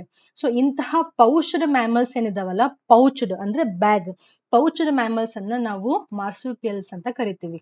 ಓಕೆ, ಸೊ ಆನ್ಸಿಸ್ಟರ್ ಮಾರ್ಸುಪಿಯಲ್ಸ್ ಏನಿದ್ವಲ್ಲ ಆಸ್ಟ್ರೇಲಿಯನ್ ಕಾಂಟಿನೆಂಟ್ಸ್ ನಲ್ಲಿ, ಈ ಆನ್ಸಿಸ್ಟರ್ ಪ್ಲೇಸಸ್ ಇಂದ ಬೇರೆ ಬೇರೆ ಪ್ಲೇಸಸ್ಸಿಗೆ, ಆಸ್ಟ್ರೇಲಿಯನ್ ಸಬ್ ಕಾಂಟಿನೆಂಟ್ಸ್ ನಲ್ಲಿ ಬೇರೆ ಬೇರೆ ಪ್ಲೇಸಸ್ಸಿಗೆ ಈ ಆನ್ಸಿಸ್ಟರ್ಗಳು ಮೂವ್ ಆಗಿರ್ದವಂತೆ ಅಥವಾ ಮೂವ್ ಆಗಿರಬಹುದು ಅಂತ ಒಂದು ಇಮ್ಯಾಜಿನೇಷನ್. ಎವಲ್ಯೂಷನ್ ಆಗ್ಬೇಕಾದ್ರೆ ಯಾಕೆ ಮೂವ್ ಆದವು ಅವು, ಮೇ ಬಿ ಅಲ್ಲಿರುವಂತಹ ಕ್ಲೈಮೆಟಿಕ್ ವೇರಿಯೇಷನ್ ಇರಬಹುದು, ಅಥವಾ ಬೇಕಾದ ರೇನ್ ಇರಬಹುದು, ಫ್ಲಡ್ ಆಗಿರಬಹುದು, ಅಥವಾ ಅವು ನಡ್ಕೊಂಡು ಹೋಗ್ತಾ ಹೋಗ್ತಾ ಯಾವುದೋ ಒಂದು ಬೇರೆ ಪ್ಲೇಸಸ್ ಅನ್ನ ಅವು ರೀಚ್ ಆಗಿರಬಹುದು. So the reach the different niches, different habitats, different places. So ಅವು ಅಲ್ಲಿ ಹೋಗಿ ಸ್ಲೋ ಆಗಿ ಅಲ್ಲಿರುವಂತಹ ಎನ್ವಿರಾನ್ಮೆಂಟ್ಗೆ ಅಡ್ಜಸ್ಟ್ ಆಗ್ತಾ ಆಗ್ತಾ ಸಿಂಗಲ್ ಏನು ಒಂದು ಮಾರ್ಸುಪಿಯಲ್ ಆನ್ಸಿಸ್ಟರ್ಸ್ ಇತ್ತಲ್ಲ, ಒಂದು ಪರ್ಟಿಕ್ಯುಲರ್ ಟೈಪ್ ಅಂತ ಇತ್ತಲ್ಲ, ಅವು ಬೇರೆ ಬೇರೆ ಮಾರ್ಸುಪಿಯಲ್ಸ್ ಆಗಿ ಎವಾಲ್ವ್ ಆಗ್ತಾ ಹೋದ್ವು. ಸೊ ಆಸ್ಟ್ರೇಲಿಯನ್ ಕಾಂಟಿನೆಂಟ್ ಏನಿದೆ, it is very famous for ಮಾರ್ಸುಪಿಯಲ್ mammals. So ಎಷ್ಟೊಂದು 200 to 250 ಡಿಫ್ರೆಂಟ್ ಟೈಪ್ಸ್ ಆಫ್ ಮಾರ್ಸುಪಿಯಲ್ಸ್ ಗಳು ನಮಗೆ ಆಸ್ಟ್ರೇಲಿಯಾದಲ್ಲಿ ನೋಡ್ಲಿಕ್ಕೆ ಸಿಗುತ್ತವೆ. ಸೊ ಇವೆಲ್ಲವೂ ಅನಿಮಲ್ಸ್ ಏನಿವು, ಇವೆಲ್ಲವೂ different types of marsupials. But one thing you have to remember, marsupial meanings pouches ಹೌದು, ಬಟ್ ಕೆಲವೊಂದು ಮಾರ್ಸುಪಿಯಲ್ಸ್ ನಲ್ಲಿ ಪೌಚಸ್ ಗಳು ಕಂಡು ಬರೋದಿಲ್ಲ, ಅಥವಾ ಅವೇನೋ ಮ್ಯೂಟೇಶನ್ ಆಗಿ ಮೇ ಬಿ ಅವಶ್ಯಕತೆ ಇಲ್ಲ ಅಂತ ಅವು ಹೋಗಿರಬಹುದು. ಬಟ್ ಮೇನ್ ಕಾನ್ಸೆಪ್ಟ್ ಏನು marsupial mammals, these are the pouched animals. So marsupial radiation ಎಲ್ಲಿಂದ, ಆನ್ಸಿಸ್ಟ್ರಲ್ ಪಾಯಿಂಟ್ ಇಂದ ಬೇರೆ ಬೇರೆ ಪಾಯಿಂಟಿಗೆ ಹೋಗಿದ್ದಾವೆ. ಕೆಲವೊಂದು ಎಕ್ಸಾಂಪಲ್ಸ್ ಗಳನ್ನ ಓದ್ಲೇಬೇಕು, ಯಾಕಂದ್ರೆ ಈ ಎಲ್ಲಾ ವರ್ಡ್ಸ್ ಗಳು ಎಕ್ಸಾಮ್ ನಲ್ಲಿ ಬಂದ್ರೆ ನೀವು ಹೆದರಬಾರ್ದು, ಕರೆಕ್ಟ್ ಆಗಿ ಐಡೆಂಟಿಫೈ ಮಾಡಬೇಕು. ಟಸ್ಮ್ಯಾನಿಯನ್ ವುಲ್ಫ್ ಅನ್ನುವಂತಹ ಒಂದು marsupial, tiger cat, banded anteater. Anteater ನಮ್ಗೆ ಗೊತ್ತಿದೆಯಲ್ಲ, ನೀವು ನ್ಯಾಷನಲ್ ಜಿಯೋಗ್ರಫಿಕಲ್ ನೋಡಿರ್ಬಹುದು. ಈ ಆಂಟ್ಸ್ ಗಳದ್ದು, ಇರುವೆಗಳದ್ದು ಎಲ್ಲಾದ್ರೂ ಒಂದು ಪೂರ್ತಿ ಒಂದು ಗುದ್ದು ತರ ಇತ್ತು ಅಂತಂದ್ರೆ ಅಲ್ಲಿ ಯೂಶುವಲಿ ಆಂಟ್ ಈಟರ್ಸ್ ಗಳು ಕಂಡು ಬರ್ತವೆ. ಅವು ಆಂಟ್ಸ್ ಗಳನ್ನ ತಿಂತವೆ. Ant eaters, then marsupial rat, kangaroo very famous, wombat, bandicoot, koala, then marsupial mole, then sugar gliders. See here, sugar gliders ಇವು ಏವಿಯನ್ ಮೋಡ್, ಅಂದ್ರೆ ಇವು ಹಾರಾಡ್ಲಿಕ್ಕೆ ತಮ್ಮನ್ನ ತಾವು ಮಾಡಿಫೈ ಮಾಡ್ಕೊಂಡಿದ್ದಾವೆ. ಕೊಯಾಲಗಳು ಏನ್ ಮಾಡ್ತವೆ, ಇವು ಗಿಡಗಳನ್ನ ಹತ್ಲಿಕ್ಕೆ ಮಾಡಿಫೈ ಆಗಿದ್ದಾವೆ, ಎವಾಲ್ವ್ ಆಗಿದ್ದಾವೆ. ಈ ಬಂಡಿಕೂಟ್ ಅನ್ನುವಂಥ ಇವೇನ್ ಮಾಡ್ತವೆ, ಈ ನೆಲ ಇರುತ್ತಲ್ಲ, ನೆಲದ ಒಳಗಡೆ ಅವು, ಇವಾಗ ನಮ್ ಕಡೆ ಇಲಿ ಹೆಗ್ನ ಹೆಂಗೆ ಗೂಡ್ ಮಾಡಿರ್ತಾವಲ್ಲ, ಮನೆ ಮಾಡಿರ್ತಾವಲ್ಲ, ಹಂಗೆ ಬರೋವಿಂಗ್ ಮೋಡ್ ಇರ್ತವೆ. ಸೊ ಬೇರೆ ಇರೋದು ಒಂದೇ ಮಾರ್ಸುಪಿಯಲ್, ಬಟ್ ಬೇರೆ ಬೇರೆ ರೀತಿಯಾಗಿ ಅವು ಎವಾಲ್ವ್ ಆಗಿದ್ದಾವೆ. This is also an example for adaptive radiation. So ನೀವು ಡಿಸ್ಕ್ರಿಪ್ಷನ್ ನೋಡಿದ್ರೆ ಇನ್ನೂ ಗೊತ್ತಾಗುತ್ತೆ. By natural selection, many marsupials like kangaroo, koala have occupied their own geological niche and adapted accordingly. ಯಾಕೆ ಇಲ್ಲಿ ನ್ಯಾಚುರಲ್ ಸಿಲೆಕ್ಷನ್ ಅಂತ ವರ್ಡ್ ಬಂತು? Because ನಾವೇನಿಲ್ಲಿ ಓದ್ತಾ ಇದ್ವಲ್ಲ adaptive radiation concept, ನಾನು ಹೇಳಿದ್ನಲ್ಲ, ಇಲ್ಲಿರುವಂತಹ ಫಿಂಚಸ್ಗಳು ಇಲ್ಲೇ ರಿಪ್ರೊಡಕ್ಷನ್ ಮಾಡ್ತಾ ಮಾಡ್ತಾ ಅವು ಎವಾಲ್ವ್ ಆಗ್ಲಿಕ್ಕೆ ಸ್ಟಾರ್ಟ್ ಮಾಡಿದ್ವು. ಅಂಡ್ ಆಬ್ವಿಯಸ್ಲಿ ಇಲ್ಲಿರುವಂತಹ ಪ್ಲೇಸಸ್ಸಿಗೆ ಹೊಂದ್ಕೊಂಡ್ಮೇಲೆ ನೇಚರ್ ಏನ್ ಮಾಡ್ತು, ಬೆಸ್ಟ್ ಸರ್ವೈವ್ ಆಗಿರುವಂತಹ ಫಿಂಚಸ್ ಗಳನ್ನೇ ಅದು ಸೆಲೆಕ್ಟ್ ಮಾಡ್ತು, ಅವಕ್ಕೆ ಬದುಕಲಿಕ್ಕೆ ಚಾನ್ಸ್ ಅನ್ನ ಕೊಡ್ತು. ಸೊ ಬೆಸ್ಟ್ ಸೆಲೆಕ್ಟೆಡ್ ಅವು ರಿಪ್ರೊಡಕ್ಷನ್ ಮಾಡ್ತಾ ಮಾಡ್ತಾ ಮುಂದೆ ಹುಟ್ಟಿದಂತಹ ಫಿಂಚಸ್ ಗಳು ಬೆಸ್ಟ್ ಸೆಲೆಕ್ಟೆಡ್ ಆದ್ವು. ಇವಾಗ ನಿಮಗೆ ಇಲ್ಲಿ ಯಾವ್ದಾದ್ರು ಕ್ಯಾಕ್ಟಸ್ ಈಟಿಂಗ್ ಬೀಕ್ ಅನ್ನ ಹೊಂದಿತ್ತು ಅಂದ್ರೆ ಆಬ್ವಿಯಸ್ಲಿ ಅವು ಸರ್ವೈವ್ ಆಗೋದಿಲ್ಲ, ಯಾಕಂದ್ರೆ ಈ ಪ್ಲೇಸ್ ನಲ್ಲಿ ಕ್ಯಾಕ್ಟಸ್ ಸಿಗ್ತಾ ಇಲ್ಲ. ಸೊ ನೇಚರು ಯಾವುದು ಬೆಟರ್ ಅಡಾಪ್ಟೆಡ್ ಇದೆಯಲ್ಲ ಅದನ್ನ ಮಾತ್ರ ಸೆಲೆಕ್ಟ್ ಅಂದ್ರೆ ಹಿಂಗ್ ಸೆಲೆಕ್ಟ್ ಮಾಡೋದಲ್ಲ, ಅದಕ್ಕೆ ಮಾತ್ರ ಬದುಕಲಿಕ್ಕೆ ಚಾನ್ಸ್ ಕೊಟ್ಟು ರಿಪ್ರೊಡಕ್ಷನ್ ಆಗ್ಲಿಕ್ಕೆ ಚಾನ್ಸ್ ಕೊಟ್ಟು ಅದ್ರದ್ದು ಪಾಪ್ಯುಲೇಷನ್ ಜಾಸ್ತಿ ಆಗ್ತಾ ಹೋಯ್ತು. ಅದಕ್ಕೆ ಇಲ್ಲಿ ವರ್ಡ್ ನಾವೇನ್ ಮಾಡಿದೀವಿ, ನ್ಯಾಚುರಲ್ ಸೆಲೆಕ್ಷನ್ ವರ್ಡ್ ಅನ್ನ ಯೂಸ್ ಮಾಡಿದೀವಿ. By natural selection many ಮಾರ್ಸುಪಿಯಲ್ಸ್ occupied their own ecological niche and adopted accordingly. The principle of adaptive radiation can be clearly seen by analyzing the ಹಂಗಾದ್ರೆ ಏನ್ modification ಆಯ್ತು marsupials ನಲ್ಲಿ, analyzing the modification undergone by the limbs. So very very important, ಎಕ್ಸಾಮಿಗೆ ನೆನಪಿಟ್ಕೋಬೇಕು. Galapagos finches ಅನ್ನ ಕೇಳಿದರೆ ಏನ್ modify ಆಗಿತ್ತು ಅಲ್ಲಿ, ಬೀಕ್ ಮಾಡಿಫೈ ಆಗಿತ್ತು ಫುಡ್ ಅನ್ನ ತಿನ್ಲಿಕ್ಕೆ. ಬಟ್ ಇಲ್ಲೇನ್ ಮಾಡಿಫೈ ಆಗಿದೆ, ಲಿಮ್ಸ್ ಗಳು ಮಾಡಿಫೈ ಆಗಿದ್ದಾವೆ. though they all would have evolved from the common ancestor, all from Australian continent. Okay, ancestor ಇರೋದು ಆಸ್ಟ್ರೇಲಿಯನ್ ಕಾಂಟಿನೆಂಟ್ ಅಲ್ಲಿ, ಬಟ್ ಮುಂದೆ ಇವು ಎವಾಲ್ವ್ ಆಗ್ತಾ ಆಗ್ತಾ ತಮ್ಮಲ್ಲಿರುವಂತಹ ಫೋರ್ ಲಿಂಬ್ ಮತ್ತೆ ಹೈಂಡ್ ಲಿಂಬ್ ಅನ್ನ ಅವು ಚೇಂಜ್ ಮಾಡ್ಕೊಂಡಿದ್ದಾವೆ. ಚೇಂಜ್ ಅಂದ್ರೆ ಮಾಡಿಫೈ ಮಾಡ್ಕೊಂಡಿದ್ದಾವೆ, ಇಲ್ಲಿ ನೋಡ್ಬೋದು ನಾವು. ಸೊ ಇದು ಕ್ಯಾಂಗರೂದು 4 ಲಿಮ್ಸೇ ಬೇರೆ ಇದೆ, 4 ಲಿಮ್ಸ್ ಹೈಂಡ್ ಲಿಮ್ಸ್ ಬೇರೆ ಇದೆ. ಟೆಸ್ಮಾನಿಯಾ ಉಲ್ಫದ 4 ಲಿಮ್ಸ್ ಹೈಂಡ್ ಲಿಮ್ಸ್ ಬೇರೆ ಇದೆ. ಅದೇ ನೀವು ಶುಗರ್ ಗ್ಲೈಡರ್ ತಗೊಂಡ್ರೆ ಅಲ್ಲಿ ಕಂಪ್ಲೀಟ್ ಆಗಿ ಮಾಡಿಫಿಕೇಶನ್ ಹಾರಾಡ್ಲಿಕ್ಕೆ ಈಸಿ ಆಗಿದೆ. ಕೋಯಲ್ ಅನ್ನ ತಗೊಂಡ್ರೆ ಗಿಡಗಳನ್ನ ಹತ್ಲಿಕ್ಕೆ ಲಿಮ್ಸ್ ಗಳು ಮಾಡಿಫೈ ಆಗಿದ್ದಾವೆ. ಸೊ ಆಸ್ಟ್ರೇಲಿಯನ್ ಮಾರ್ಸುಪಿಯಲ್ಸ್ ನಲ್ಲಿ ಎವಲ್ಯೂಷನ್ ಆಗ್ಬೇಕಾದ್ರೆ ಯಾವ ಪಾರ್ಟ್ ಅಲ್ಲೇ ಎವಾಲ್ವ್ ಆಗ್ತಾ ಹೋಗಿದೆ, ಮಾಡಿಫೈ ಆಗ್ತಾ ಹೋಗಿದೆ, that is nothing but the limbs. ಗೊತ್ತಾಯ್ತಾ? ಸೊ NCERT ಬುಕ್ ನಲ್ಲಿ ಈ ಪಿಕ್ಚರ್ ನೋಡಿದ್ರೆ ನೀವು ಕನ್ಫ್ಯೂಸ್ ಆಗಬಾರ್ದು, ಹೆದರ್ಬಾರ್ದು. ಏನಂತ ಥಿಂಕ್ ಮಾಡಬೇಕು, oh this is an example for adaptive radiation. Australian sub continent ಇಂದ ಬೇರೆ ಬೇರೆ ಪ್ಲೇಸಸ್ ಗೆ ಹೋಗಿ ಅಲ್ಲಿರುವಂತಹ ಎನ್ವೈರನ್ಮೆಂಟ್ ಗೆ ಅವು ಹೊಂದ್ಕೊಂಡು ತಮ್ಮ ಲಿಮ್ಸ್ ಗಳನ್ನ ಚೇಂಜ್ ಮಾಡ್ಕೊಂಡು ಬದುಕಲಿಕ್ಕೆ ಸ್ಟಾರ್ಟ್ ಮಾಡಿದ್ವು. ಗೊತ್ತಾಯ್ತಾ ನಿಮಗೆ? ಓಕೆ, ಸೊ ಅಡಾಪ್ಟಿವ್ ರೇಡಿಯೇಷನ್ ಗೆ ನಾವಿವಾಗ 2 ಎಕ್ಸಾಂಪಲ್ಸ್ ಅನ್ನ ಓದಿದ್ವಿ. ಒಂದು ಗ್ಯಾಲಪಗೋಸ್ ಫಿಂಚಸ್ ಅನ್ನ ಓದಿದ್ವಿ, ಇನ್ನೊಂದು ಆಸ್ಟ್ರೇಲಿಯನ್ ಮಾರ್ಸುಪಿಯಲ್ಸ್. ಇನ್ನೊಂದು ವರ್ಡ್ ಬರುತ್ತೆ ಟೆಕ್ಸ್ಟ್ ಬುಕ್ ನಲ್ಲಿ, ಪ್ಲಾಸೆಂಟಲ್ ಮ್ಯಾಮಲ್ಸ್ ಅಂತ ಬರುತ್ತೆ. So what do you mean by this placental mammals? ನೀವು ನೋಡಿರುವಂಗೆ ಈ ಡಯಾಗ್ರಾಮ್ಸ್ NCERT ನಲ್ಲಿ ನಿಮಗೆ ಸಿಗುತ್ತೆ. ಓಕೆ, ನಾವು ಜಸ್ಟ್ ಅಬ್ಸರ್ವ್ ಹಿಯರ್. ಇಲ್ಲಿವರೆಗೂ ನಾನೇನು ಹೆಡ್ಡಿಂಗ್ ಇತ್ತಲ್ಲ, ಮೇನ್ ಎವಲ್ಯೂಷನ್ ಚಾಪ್ಟರ್ ಅನ್ನ ಓದ್ತಾ ಇದೀವಿ. ಆ ಚಾಪ್ಟರ್ ನಲ್ಲಿ ಅಡಾಪ್ಟಿವ್ ರೇಡಿಯೇಷನ್ ಅನ್ನ ಓದ್ತಾ ಇದೀವಿ. ಅದಕ್ಕಿರುವಂತಹ ಎಕ್ಸಾಂಪಲ್ಸ್ ಅನ್ನ ನಾನು ಬರೆದಿದ್ದೆ. ಮೇಲ್ಗಡೆ ಫಿಂಚಸ್ ಅನ್ನ ಬರೆದಿದ್ದೆ, ನೆಕ್ಸ್ಟ್ ಸ್ಲೈಡ್ ಅಲ್ಲಿ ಮಾರ್ಸುಪಿಯಲ್ಸ್ ಅಂತ ಬರೆದಿದ್ದೆ. ಓಕೆ, ಬಟ್ ಇಲ್ಲಿ ನೋಡಿ ಸಡನ್ ಆಗಿ ಏನ್ ಬರ್ದಿದ್ದೀನಿ, ಎವಲ್ಯೂಷನ್ ಚಾಪ್ಟರ್ ನಾವು ಸ್ಟಡಿ ಮಾಡ್ತಾ ಇದ್ದೀವಿ. ಅದರಲ್ಲಿರುವಂತಹ ಕಾನ್ಸೆಪ್ಟ್ ಅಡಾಪ್ಟಿವ್ ರೇಡಿಯೇಷನ್, ಅದರಲ್ಲಿರುವಂತಹ ಇನ್ನೂ ಒಂದು word adaptive convergence. Adaptive radiation ಇದೆ, next version adaptive convergence. Example ಕೆಳಗಡೆ ಇರುವಂತಹ ಪಿಕ್ಚರ್. ಸೊ ಇದು ಕೂಡ ತುಂಬಾ ಇಂಪಾರ್ಟೆಂಟ್, ಕನ್ಫ್ಯೂಸ್ ಆಗಬಾರ್ದು. ಅಡಾಪ್ಟಿವ್ ರೇಡಿಯೇಷನ್ ಅಂದ್ರೆ ಏನು, ಅಡಾಪ್ಟಿವ್ ಕನ್ವರ್ಜೆನ್ಸ್ ಅಂದ್ರೆ ಏನು ಅಂತ. ಕನ್ವರ್ಜೆನ್ಸ್ ಅಂದ್ರೆ ಏನು, ಇವಾಗ ರೇಡಿಯೇಷನ್ ಅಂದ್ರೆ ಏನು, ಒಂದು ಪಾಯಿಂಟ್ ಇಂದ ಬೇರೆ ಬೇರೆ ಕಡೆ ಹೋದ್ರೆ ಅದು ರೇಡಿಯೇಷನ್, ಹೌದಾ, ಸಿಂಗಲ್ ಪಾಯಿಂಟ್ ಇಂದ. ಬಟ್ ಬೇರೆ ಬೇರೆ ಡೈರೆಕ್ಷನ್ ಇಂದ ಒಂದು ಪಾಯಿಂಟ್ ಕಡೆ ಹೋಗಿ ನಾವು ಕೂಡಿದ್ವಿ ಅಂತಂದ್ರೆ ಅದು ಕನ್ವರ್ಜೆನ್ಸ್ ಅಂತ ಅರ್ಥ. ಅಂದ್ರೆ ಅಡಾಪ್ಟಿವ್ ರೇಡಿಯೇಷನ್ ಅನ್ನ ಮಾಡುವಂತಹ ಅಥವಾ ಅಡಾಪ್ಟಿವ್ ರೇಡಿಯೇಷನ್ ಅಲ್ಲಿ ಎವಾಲ್ವ್ ಆಗಿರುವಂತಹ ಕೆಲವೊಂದು ಡಿಫ್ರೆಂಟ್ ಗ್ರೂಪ್ ಆಫ್ ಅನಿಮಲ್ಸ್ ಗಳು ಒಂದೇ ಪಾಯಿಂಟ್ ಕಡೆ ಅವು ಹೋಗಿ ಮೀಟ್ ಆಗ್ತಾ ಇದಾವಂತೆ. Are you getting this point? Adaptive radiation ಆಗ್ತಾ ಇದೆ ಅನಿಮಲ್ಸ್ ನಲ್ಲಿ ಎವಲ್ಯೂಷನ್ ಆಗ್ಬೇಕಾದ್ರೆ. ಇವಾಗ ಇಲ್ಲೊಂದು ಗ್ರೂಪ್ ಆಫ್ ಅನಿಮಲ್ಸ್ ಇದೆ, ಮೇ ಬಿ ಆಸ್ಟ್ರೇಲಿಯಾದಲ್ಲಿ ಒಂದು ಗ್ರೂಪ್ ಆಫ್ ಅನಿಮಲ್ಸ್ ಇದೆ, ಬೇರೆ ಯಾವುದೋ ಆಫ್ರಿಕಾದಲ್ಲಿ ಇನ್ನೊಂದು ಗ್ರೂಪ್ ಆಫ್ ಅನಿಮಲ್ಸ್ ಇದೆ ಅಂತ ಇಮ್ಯಾಜಿನ್ ಮಾಡಿ. Listen carefully. ಸೊ ಇಲ್ಲಿಯೂ ಕೂಡ ಅನಿಮಲ್ಸ್ ನಲ್ಲಿ ಅಡಾಪ್ಟಿವ್ ರೇಡಿಯೇಷನ್ ಆಗ್ತಾ ಇದೆ, ಬೇರೆ ಕಾಂಟಿನೆಂಟ್ ಅಲ್ಲೂ ಕೂಡ ಅಡಾಪ್ಟಿವ್ ರೇಡಿಯೇಷನ್ ಆಗ್ತಾ ಇದೆ. ಬಟ್ ಹ್ಯಾಪನ್ ಟು ಚೆಕ್, ಈ ಎರಡನ್ನೂ ಅಬ್ಸರ್ವ್ ಮಾಡಿದ್ರೆ ಈ ರೇಡಿಯೇಷನ್ ಮತ್ತೆ ಈ ರೇಡಿಯೇಷನ್ ಒಂದೇ ಕಾಮನ್ ಪಾಯಿಂಟ್ ಕಡೆ ಅವು ಎವಾಲ್ವ್ ಆಗ್ತಾ ಇದಾವೆ. Towards a single point they are evolving. So this we call it as a adaptive convergence. Example ತಗೊಳ್ಳೋಣ, ಗೊತ್ತಾಗುತ್ತೆ. ನಾವು ಸಿ ದ ಡಯಾಗ್ರಾಮ್. ಇಲ್ಲಿ ನಾನು ಪ್ಲಾಸೆಂಟಲ್ ಮ್ಯಾಮಲ್ಸ್ ಅನ್ನ ಹಾಕಿದ್ದೀನಿ, ಇಲ್ಲಿ ನಾವು ಆಸ್ಟ್ರೇಲಿಯನ್ ಮಾರ್ಸುಪಿಯಲ್ಸ್ ಅನ್ನ ಹಾಕಿದ್ದೀವಿ. ಸೊ ಕರೆಕ್ಟ್ ಆಗಿ ಕೇಳಿಸ್ಕೊಳ್ಳಿ, ಹಂಬಲ್ ರಿಕ್ವೆಸ್ಟ್. ಆಸ್ಟ್ರೇಲಿಯನ್ ಮಾರ್ಸುಪಿಯಲ್ಸ್ ನಮಗೆ ಯಾವಾಗ ಗೊತ್ತಾಯಿತು, ಸಿಂಗಲ್ ಆಸ್ಟ್ರೇಲಿಯನ್ ಕಾಂಟಿನೆಂಟ್ ಇಂದ ಆನ್ಸಿಸ್ಟ್ರಲ್ ಮಾರ್ಸುಪಿಯಲ್ ಏನಿತ್ತು ಅದು ಬೇರೆ ಬೇರೆಯಾಗಿ ರೇಡಿಯೇಟ್ ಆಗಿ ಬೇರೆ ಬೇರೆ ಸ್ಪೀಸೀಸ್ ಆಗ್ತಾ ಇದೆ. ಇವಾಗ ನೋಡಿದ್ವಲ್ಲ, ಒಂಬಟ್ ಆಗ್ಬೋದು, ಬಂಡಿಕೂಟ್ ಆಗ್ಬೋದು, ಕೊಯಾಲ ಆಗ್ಬೋದು, ಕಾಂಗ್ರೂ ಆಗ್ಬೋದು, ಸೊ ಬೇರೆ ಟೆಸ್ಮಾನಿಯನ್ ಉಲ್ಫ್ ಆಗ್ಬೋದು, ಆ ರೀತಿಯಾಗಿ ಎವಾಲ್ವ್ ಆಗ್ತಾ ಇದೆ. ಸೊ ಈ ಕಡೆ ಸ್ಟೋರಿ ನಮಗೆ ಫುಲ್ ಗೊತ್ತಿದೆ. ಇವಾಗ ಆಸ್ಟ್ರೇಲಿಯನ್ ಮಾರ್ಸುಪಿಯಲ್ ಸ್ಟೋರಿ ಏನಿದೆಯಲ್ಲ, ಇದು ನಮಗೆ ಸ್ಟೋರಿ ಗೊತ್ತಿದೆ. ಎಲ್ಲಿ ಆಗ್ತಾ ಇದೆ, ಆಸ್ಟ್ರೇಲಿಯನ್ ಸಬ್ ಕಾಂಟಿನೆಂಟ್ ನಲ್ಲಿ ಆಗ್ತಾ ಇದೆ. ಸೊ ಎವಲ್ಯೂಷನ್ ಅನ್ನುವಂತಹ ಪ್ರೊಸೆಸ್ಸು ಪರ್ಟಿಕ್ಯುಲರ್ ಒಂದೇ ಕಾಂಟಿನೆಂಟ್ ಅಲ್ಲಿ ಆಗಿಲ್ಲ, ಎಲ್ಲಾ ಕಡೆನೂ ಆಗಿದೆ. ಇಂಡಿಯಾದಲ್ಲಿ ಆಗಿದೆ ಅಂದ್ರೆ ಅಮೆರಿಕದಲ್ಲೂ ಆಗಿದೆ, ಆಫ್ರಿಕಾದಲ್ಲೂ ಆಗಿದೆ, ಎಲ್ಲಾ ಕಾಂಟಿನೆಂಟ್ಸ್ ನಲ್ಲೂ ಅದು ಆಗಿದೆ. ಸೊ ಯಾವಾಗ ಆಸ್ಟ್ರೇಲಿಯಾದಲ್ಲಿ, ಲಿಸನ್ ಕೇರ್ಫುಲಿ, ಯಾವಾಗ ಆಸ್ಟ್ರೇಲಿಯಾದಲ್ಲಿ ಆಸ್ಟ್ರೇಲಿಯನ್ ಮಾರ್ಸುಪಿಯಲ್ಸ್ ಅಡಾಪ್ಟಿವ್ ರೇಡಿಯೇಷನ್ ಆಗ್ತಾ ಇತ್ತಲ್ಲ, ಅವಾಗ ಬೇರೆ ಬೇರೆ ಪ್ಲೇಸಸ್ ನಲ್ಲಿ ಇರುವಂತಹ ಮ್ಯಾಮಲ್ಸ್ ಗಳಲ್ಲೂ ಕೂಡ ಅಡಾಪ್ಟಿವ್ ರೇಡಿಯೇಷನ್ ಆಗ್ತಾ ಇತ್ತಂತೆ. ಇದೆಲ್ಲ ಹೆಂಗೆ ಪ್ರೂಫ್ ಸಿಕ್ತು ನಮಗೆ? ಇದೆಲ್ಲವೂ ಸಿಕ್ಕಿದ್ದು ಅಬ್ಸರ್ವೇಷನ್ ಇಂದ.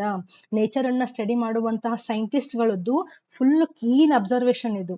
ಅದರಿಂದ ಸಿಕ್ಕಂತಹ ವಿತ್ ಎವಿಡೆನ್ಸ್ ಸಿಕ್ಕಂತಹ ಪ್ರೂಫ್ಗಳಿದು. ಸೊ ನಾನು ಏನ್ ಹೇಳಿದೆ, ಆಸ್ಟ್ರೇಲಿಯಾದಲ್ಲಿ ಮಾರ್ಸುಪಿಯಲ್ಸ್ ನಲ್ಲಿ ಬೇರೆ ಬೇರೆ ಸ್ಪೀಸೀಸ್ಗಳು ಆಗ್ತಾ ಇದ್ವಲ್ಲ, ಕೆಲವೊಂದು ಫ್ಲೈಯಿಂಗ್ ಮೋಡ್ ಅಲ್ಲಿ, ಕೆಲವೊಂದು ಆಂಟ್ ಈಟಿಂಗು, ಕೆಲವೊಂದು ಟ್ರೀ ಮೇಲೆ ಟ್ರೀ ಡೆವಲರ್ಸ್ ಅಥವಾ ಟ್ರೀ ಹತ್ಕೊಂಡು ಹೋಗಿ ಫುಡ್ ಅನ್ನ ತಗೊಳ್ಳೋದು. ಸೊ ಇಂತಹ ಮಾರ್ಸುಪಿಯಲ್ಸ್ ನಲ್ಲಿ ಆಸ್ಟ್ರೇಲಿಯಾದಲ್ಲಿ ಎವಲ್ಯೂಷನ್ ಆಗ್ಬೇಕಾದ್ರೆ ಬೇರೆ ಪ್ಲೇಸಸ್ ನಲ್ಲೂ ಮಾರ್ಸುಪಿಯಲ್ಸ್ ಇದ್ವ, ಮ್ಯಾಮಲ್ಸ್ ಗಳು ಇದ್ವ, ಅವತ್ರಲ್ಲೂ ಕೂಡ ಅಡಾಪ್ಟಿವ್ ರೇಡಿಯೇಷನ್ ಆಗ್ತಾ ಇತ್ತಂತೆ. ಬಟ್ ಎಷ್ಟು ಸಿಮಿಲಾರಿಟಿ ಇತ್ತು ಅಂತಂದ್ರೆ, ಆಸ್ಟ್ರೇಲಿಯಾದಲ್ಲಿರುವಂತಹ ಮಾರ್ಸುಪಿಯಲ್ಸ್ ಎವಲ್ಯೂಷನ್ ಬೇರೆ ಬೇರೆ ಕಾಂಟಿನೆಂಟ್ ಅಲ್ಲಿ ಇರುವಂತಹ ಮಾರ್ಸುಪಿಯಲ್ ಎವಲ್ಯೂಷನ್ ಒಂದೇ ಟೈಪ್ ಆಫ್ ಸ್ಪೀಸೀಸ್ ಅನ್ನ ಅವು ಎವಾಲ್ವ್ ಮಾಡ್ತಾ ಇದ್ವಂತೆ. Very interesting, right? ಪ್ರೂಫ್ ಏನಿದೆ ನೋಡಿ. ನಾವು ಸಿ ಹಿಯರ್, ಇವಾಗ ಆಸ್ಟ್ರೇಲಿಯಾದಲ್ಲಿ ಆಸ್ಟ್ರೇಲಿಯನ್ ಮೋಲ್ಸ್ಗಳು ಏನು ಇವಾಲ್ವ್ ಆಗ್ತಾ ಇದ್ವಲ್ಲ, ಅವಾಗ ಪ್ಲಾಸೆಂಟಲ್ ಮ್ಯಾಮಲ್ಸ್ ನಲ್ಲಿಯೂ ಕೂಡ ಮೋಲ್ ರೀತಿನಲ್ಲಿನೇ ಒಂದು ಎನಿಮಲ್ ಎವಾಲ್ವ್ ಆಗ್ತಾ ಇತ್ತಂತೆ. ಸಿ ಹಿಯರ್, ಪ್ಲಾಸೆಂಟಲ್ ಮ್ಯಾಮಲ್ಸ್ ಬೇರೆ, ಮಾರ್ಸುಪಿಯಲ್ ಮ್ಯಾಮಲ್ಸ್ ಬೇರೆ. ಪ್ಲಾಸೆಂಟಲ್ ಅಂತಂದ್ರೇನು, ನಾವೆಲ್ಲವೂ ಪ್ಲಾಸೆಂಟಲ್ ಮ್ಯಾಮಲ್ಸ್ ಅಂದ್ರೆ ನಮಗೆ ನ್ಯೂ ಬಾರ್ನ್ ಏನು ಎಂಬ್ರಿಯೋ ಬೆಳೀತಾ ಇರುತ್ತೆ, ಅದಕ್ಕೆ ಮತ್ತೆ ನಮಗೆ ಒಂದು ಕನೆಕ್ಷನ್ ಇರುತ್ತೆ, ಪ್ಲಾಸೆಂಟಾ ಅಂತ ಏನ್ ಹೇಳ್ತೀವಲ್ಲ ನಾವು, ಅಂತಹ ಮ್ಯಾಮಲ್ಸ್ಗಳು. ಬಟ್ ಇವೆಲ್ಲವೂ ಏನು, ಇವೆಲ್ಲವೂ ಪೌಚ್ ಅನ್ನ ಹೊಂದಿರುವಂತಹ ಮ್ಯಾಮಲ್ಸ್ಗಳು. ಸೊ ಪೌಚ್ ಅನ್ನ ಹೊಂದಿರುವಂತಹ ಮಾರ್ಸುಪಿಯಲ್ಸ್ ನಲ್ಲಿ ಎವಲ್ಯೂಷನ್ ಆಗ್ಬೇಕಾದ್ರೆ ಯಾವ ಜೀವಿ ಎವಾಲ್ವ್ ಆಗ್ತಾ ಇದೆಯಲ್ಲ, ಅವಾಗ ಪ್ಲಾಸೆಂಟಲ್ ಮ್ಯಾಮಲ್ಸ್ ನಲ್ಲಿನೂ ಅದೇ ರೀತಿಯಾದಂತಹ ಒಂದು ಜೀವಿ ಫಾರ್ಮ್ ಆಗ್ತಾ ಇತ್ತಂತೆ. ಇಂಟ್ರೆಸ್ಟಿಂಗ್ ನೋಡಿ. ನೆಕ್ಸ್ಟ್ ನೋಡಿ, ಆಸ್ಟ್ರೇಲಿಯನ್ ಮಾರ್ಸುಪಿಯಲ್ಸ್ ನಲ್ಲಿ ಆಂಟೀಟರ್ ನಂಬಟ್ ಅನ್ನುವಂತಹ ಜೀವಿ ಎವಾಲ್ವ್ ಆಗ್ತಾ ಇತ್ತು. But at the same time ಬೇರೆ ಪ್ಲೇಸಸ್ ನಲ್ಲಿ ಪ್ಲಾಸೆಂಟಾವನ್ನ ಹೊಂದಿರುವಂತಹ ಮ್ಯಾಮಲ್ಸ್ ನಲ್ಲಿ ಅಲ್ಲಿಯೂ ಕೂಡ ಆಂಟ್ ಈಟಿಂಗ್ ಮ್ಯಾಮಲ್ ಅಂದ್ರೆ ಆಂಟ್ ಈಟರ್ ಅಲ್ಲಿ ಎವಾಲ್ವ್ ಆತಂತೆ. ಓಕೆ, ಜಸ್ಟ್ ನೋಡ್ತಾ ಹೋಗಿ ನಿಮ್ಗೆ ಐಡಿಯಾ ಬರುತ್ತೆ. ನೆಕ್ಸ್ಟ್, ಮಾರ್ಸುಪಿಯಲ್ ಮ್ಯಾಮಲ್ಸ್ ನಲ್ಲಿ ಮಾರ್ಸುಪಿಯಲ್ ಮೌಸ್, ಚುಚುಂದ್ರಿ ಅಂತ ಚಿಕ್ಕದಾದಂತಹ ಇಲಿಗಳಂಗೆ ಇರುತ್ತೆ, ಮಾರ್ಸುಪಿಯಲ್ ಮೌಸ್ ಅಂತ ಚಿಕ್ಕದಾಗಿರುತ್ತೆ. ಇದು ಎವಾಲ್ವ್ ಆಗ್ಬೇಕಾದ್ರೆ ಬೇರೆ ಪ್ಲೇಸಸ್ ನಲ್ಲಿ ಪ್ಲಾಸೆಂಟಲ್ ಮ್ಯಾಮಲ್ಸ್ ನಲ್ಲೂ ಒಂದು ಮೌಸ್ ಅನ್ನುವಂತಹ ಜೀವಿ ಎವಾಲ್ವ್ ಆಯ್ತು. ಇವೆಲ್ಲವೂ ಜೀವಿಗಳು ಇದಾವ. ಒಂದ್ ಕಡೆ ಮಾರ್ಸುಪಿಯಲ್ ಮೌಸ್ ಇದೆ, ಒಂದ್ ಕಡೆ ಪ್ಲಾಸೆಂಟಲ್ ಮೌಸ್ ಇದೆ, ಇನ್ನೊಂದು ಸ್ಪಾಟೆಡ್ ಕಸ್ಕಸ್. ಓಕೆ, ಅದೇ ತರ ನಮಗೆ ಪ್ಲಾಸೆಂಟಾದಲ್ಲಿ ಲೆಮೂರ್ ಅನ್ನುವಂತಹ ಒಂದು ಜೀವಿ ಸಿಗುತ್ತೆ. ಎಷ್ಟು ಸಿಮಿಲಾರಿಟಿ ಇದೆ ನೋಡಿ, ಸಿಮಿಲಾರಿಟಿ ನೀವು ಅಬ್ಸರ್ವ್ ಮಾಡಬೇಕು. ನೆಕ್ಸ್ಟ್, ಫ್ಲೈಯಿಂಗ್ ಫ್ಯಾಲೆಂಜರ್ಸ್ ಅಂತ ಏನು ಆಸ್ಟ್ರೇಲಿಯನ್ ಮಾರ್ಸುಪಿಯಲ್ಸ್ ನಲ್ಲಿ ಎವಾಲ್ವ್ ಆದವು, ಅದೇ ರೀತಿನಲ್ಲಿ ನಮಗೆ ಫ್ಲೈಯಿಂಗ್ ಸ್ಕ್ವಿರಲ್ಸ್ ಗಳು ಇದಾವೆ ಪ್ಲಾಸೆಂಟಲ್ ಮ್ಯಾಮಲ್ಸ್ ನಲ್ಲಿ. ಟ್ಯಾಸ್ಮ್ಯಾನಿಯನ್ ಟೈಗರ್ ಕ್ಯಾಟ್ ಏನಿದೆಯಲ್ಲ, ಅದೇ ರೀತಿಯಾದಂತಹ ಬಾಬ್ ಕ್ಯಾಟ್ ಕೂಡ ಇದೆ, ನಾವೇನ್ ಕಾಡ್ ಬೆಕ್ಕು ಅಂತ ಕರಿತೀವಲ್ಲ ಹಂಗೆ. ಅಂಡ್ ಟ್ಯಾಸ್ಮ್ಯಾನಿಯನ್ ಉಲ್ಫ್ ಏನ್ ಯಾವಾಗ ಎವಾಲ್ವ್ ಆಯ್ತಲ್ಲ, ನಮ್ ಕಡೆ ರೆಗ್ಯುಲರ್ ಆದಂತಹ ಕಾಡು ಉಲ್ಫ್ ಏನಿದೆಯಲ್ಲ ತೋಳ, ಅದು ಕೂಡ ಸಿಕ್ತಿದೆ. ಸೊ ಮ್ಯಾಮಲ್ಸ್ ನಲ್ಲಿ ಮಾರ್ಸುಪಿಯಲ್ಸ್ ಗಳು ಹೆಂಗೆ ಸ್ಲೋ ಆಗಿ ಇವಾಲ್ವ್ ಆಗ್ತಾ ಹೋದವಲ್ಲ, ಹಂಗೆ ಪ್ಲಾಸೆಂಟಲ್ ಮ್ಯಾಮಲ್ಸ್ ನಲ್ಲೂ ಎವಾಲ್ವ್ ಆಗ್ತಾ ಹೋಯ್ತಲ್ಲ ಎವಲ್ಯೂಷನ್ ಪ್ರೋಸೆಸ್, ಅವೆಲ್ಲವೂ ಒಂದೇ ರೀತಿಯಾದಂತಹ ಜೀವಿಗಳನ್ನ ಫಾರ್ಮ್ ಮಾಡ್ತಾ ಇದೆ. ಸೊ ಆಗ್ತಿರೋದು ಬೇರೆ ಬೇರೆ ಕಡೆ. ಒಂದ್ ಕಡೆ ಮಾರ್ಸುಪಿಯಲ್ಸ್ ಆಗ್ತಾ ಇದೆ, ಮಾರ್ಸುಪಿಯಲ್ಸ್ ಎವಲ್ಯೂಷನ್ ಆಗ್ತಾ ಇದೆ. ಇನ್ನೊಂದು ಕಡೆ ಪ್ಲಾಸೆಂಟಲ್ ಮ್ಯಾಮಲ್ಸ್ ಏನಾಗ್ತಾ ಇದೆ, ಅಡಾಪ್ಟಿವ್ ರೇಡಿಯೇಷನ್ ಆಗ್ತಾ ಇದೆ. ಬಟ್ ಇದರ ಅಡಾಪ್ಟಿವ್ ರೇಡಿಯೇಷನ್ ಮತ್ತೆ ಇದರ adaptive radiation same type of animals ಗಳನ್ನ ಅದು ಫಾರ್ಮ್ ಮಾಡ್ತಾ ಇದೆ, same types of animals. Okay, now this we call it as a adaptive convergence. ಅಂದ್ರೆ this is place A, this is place B.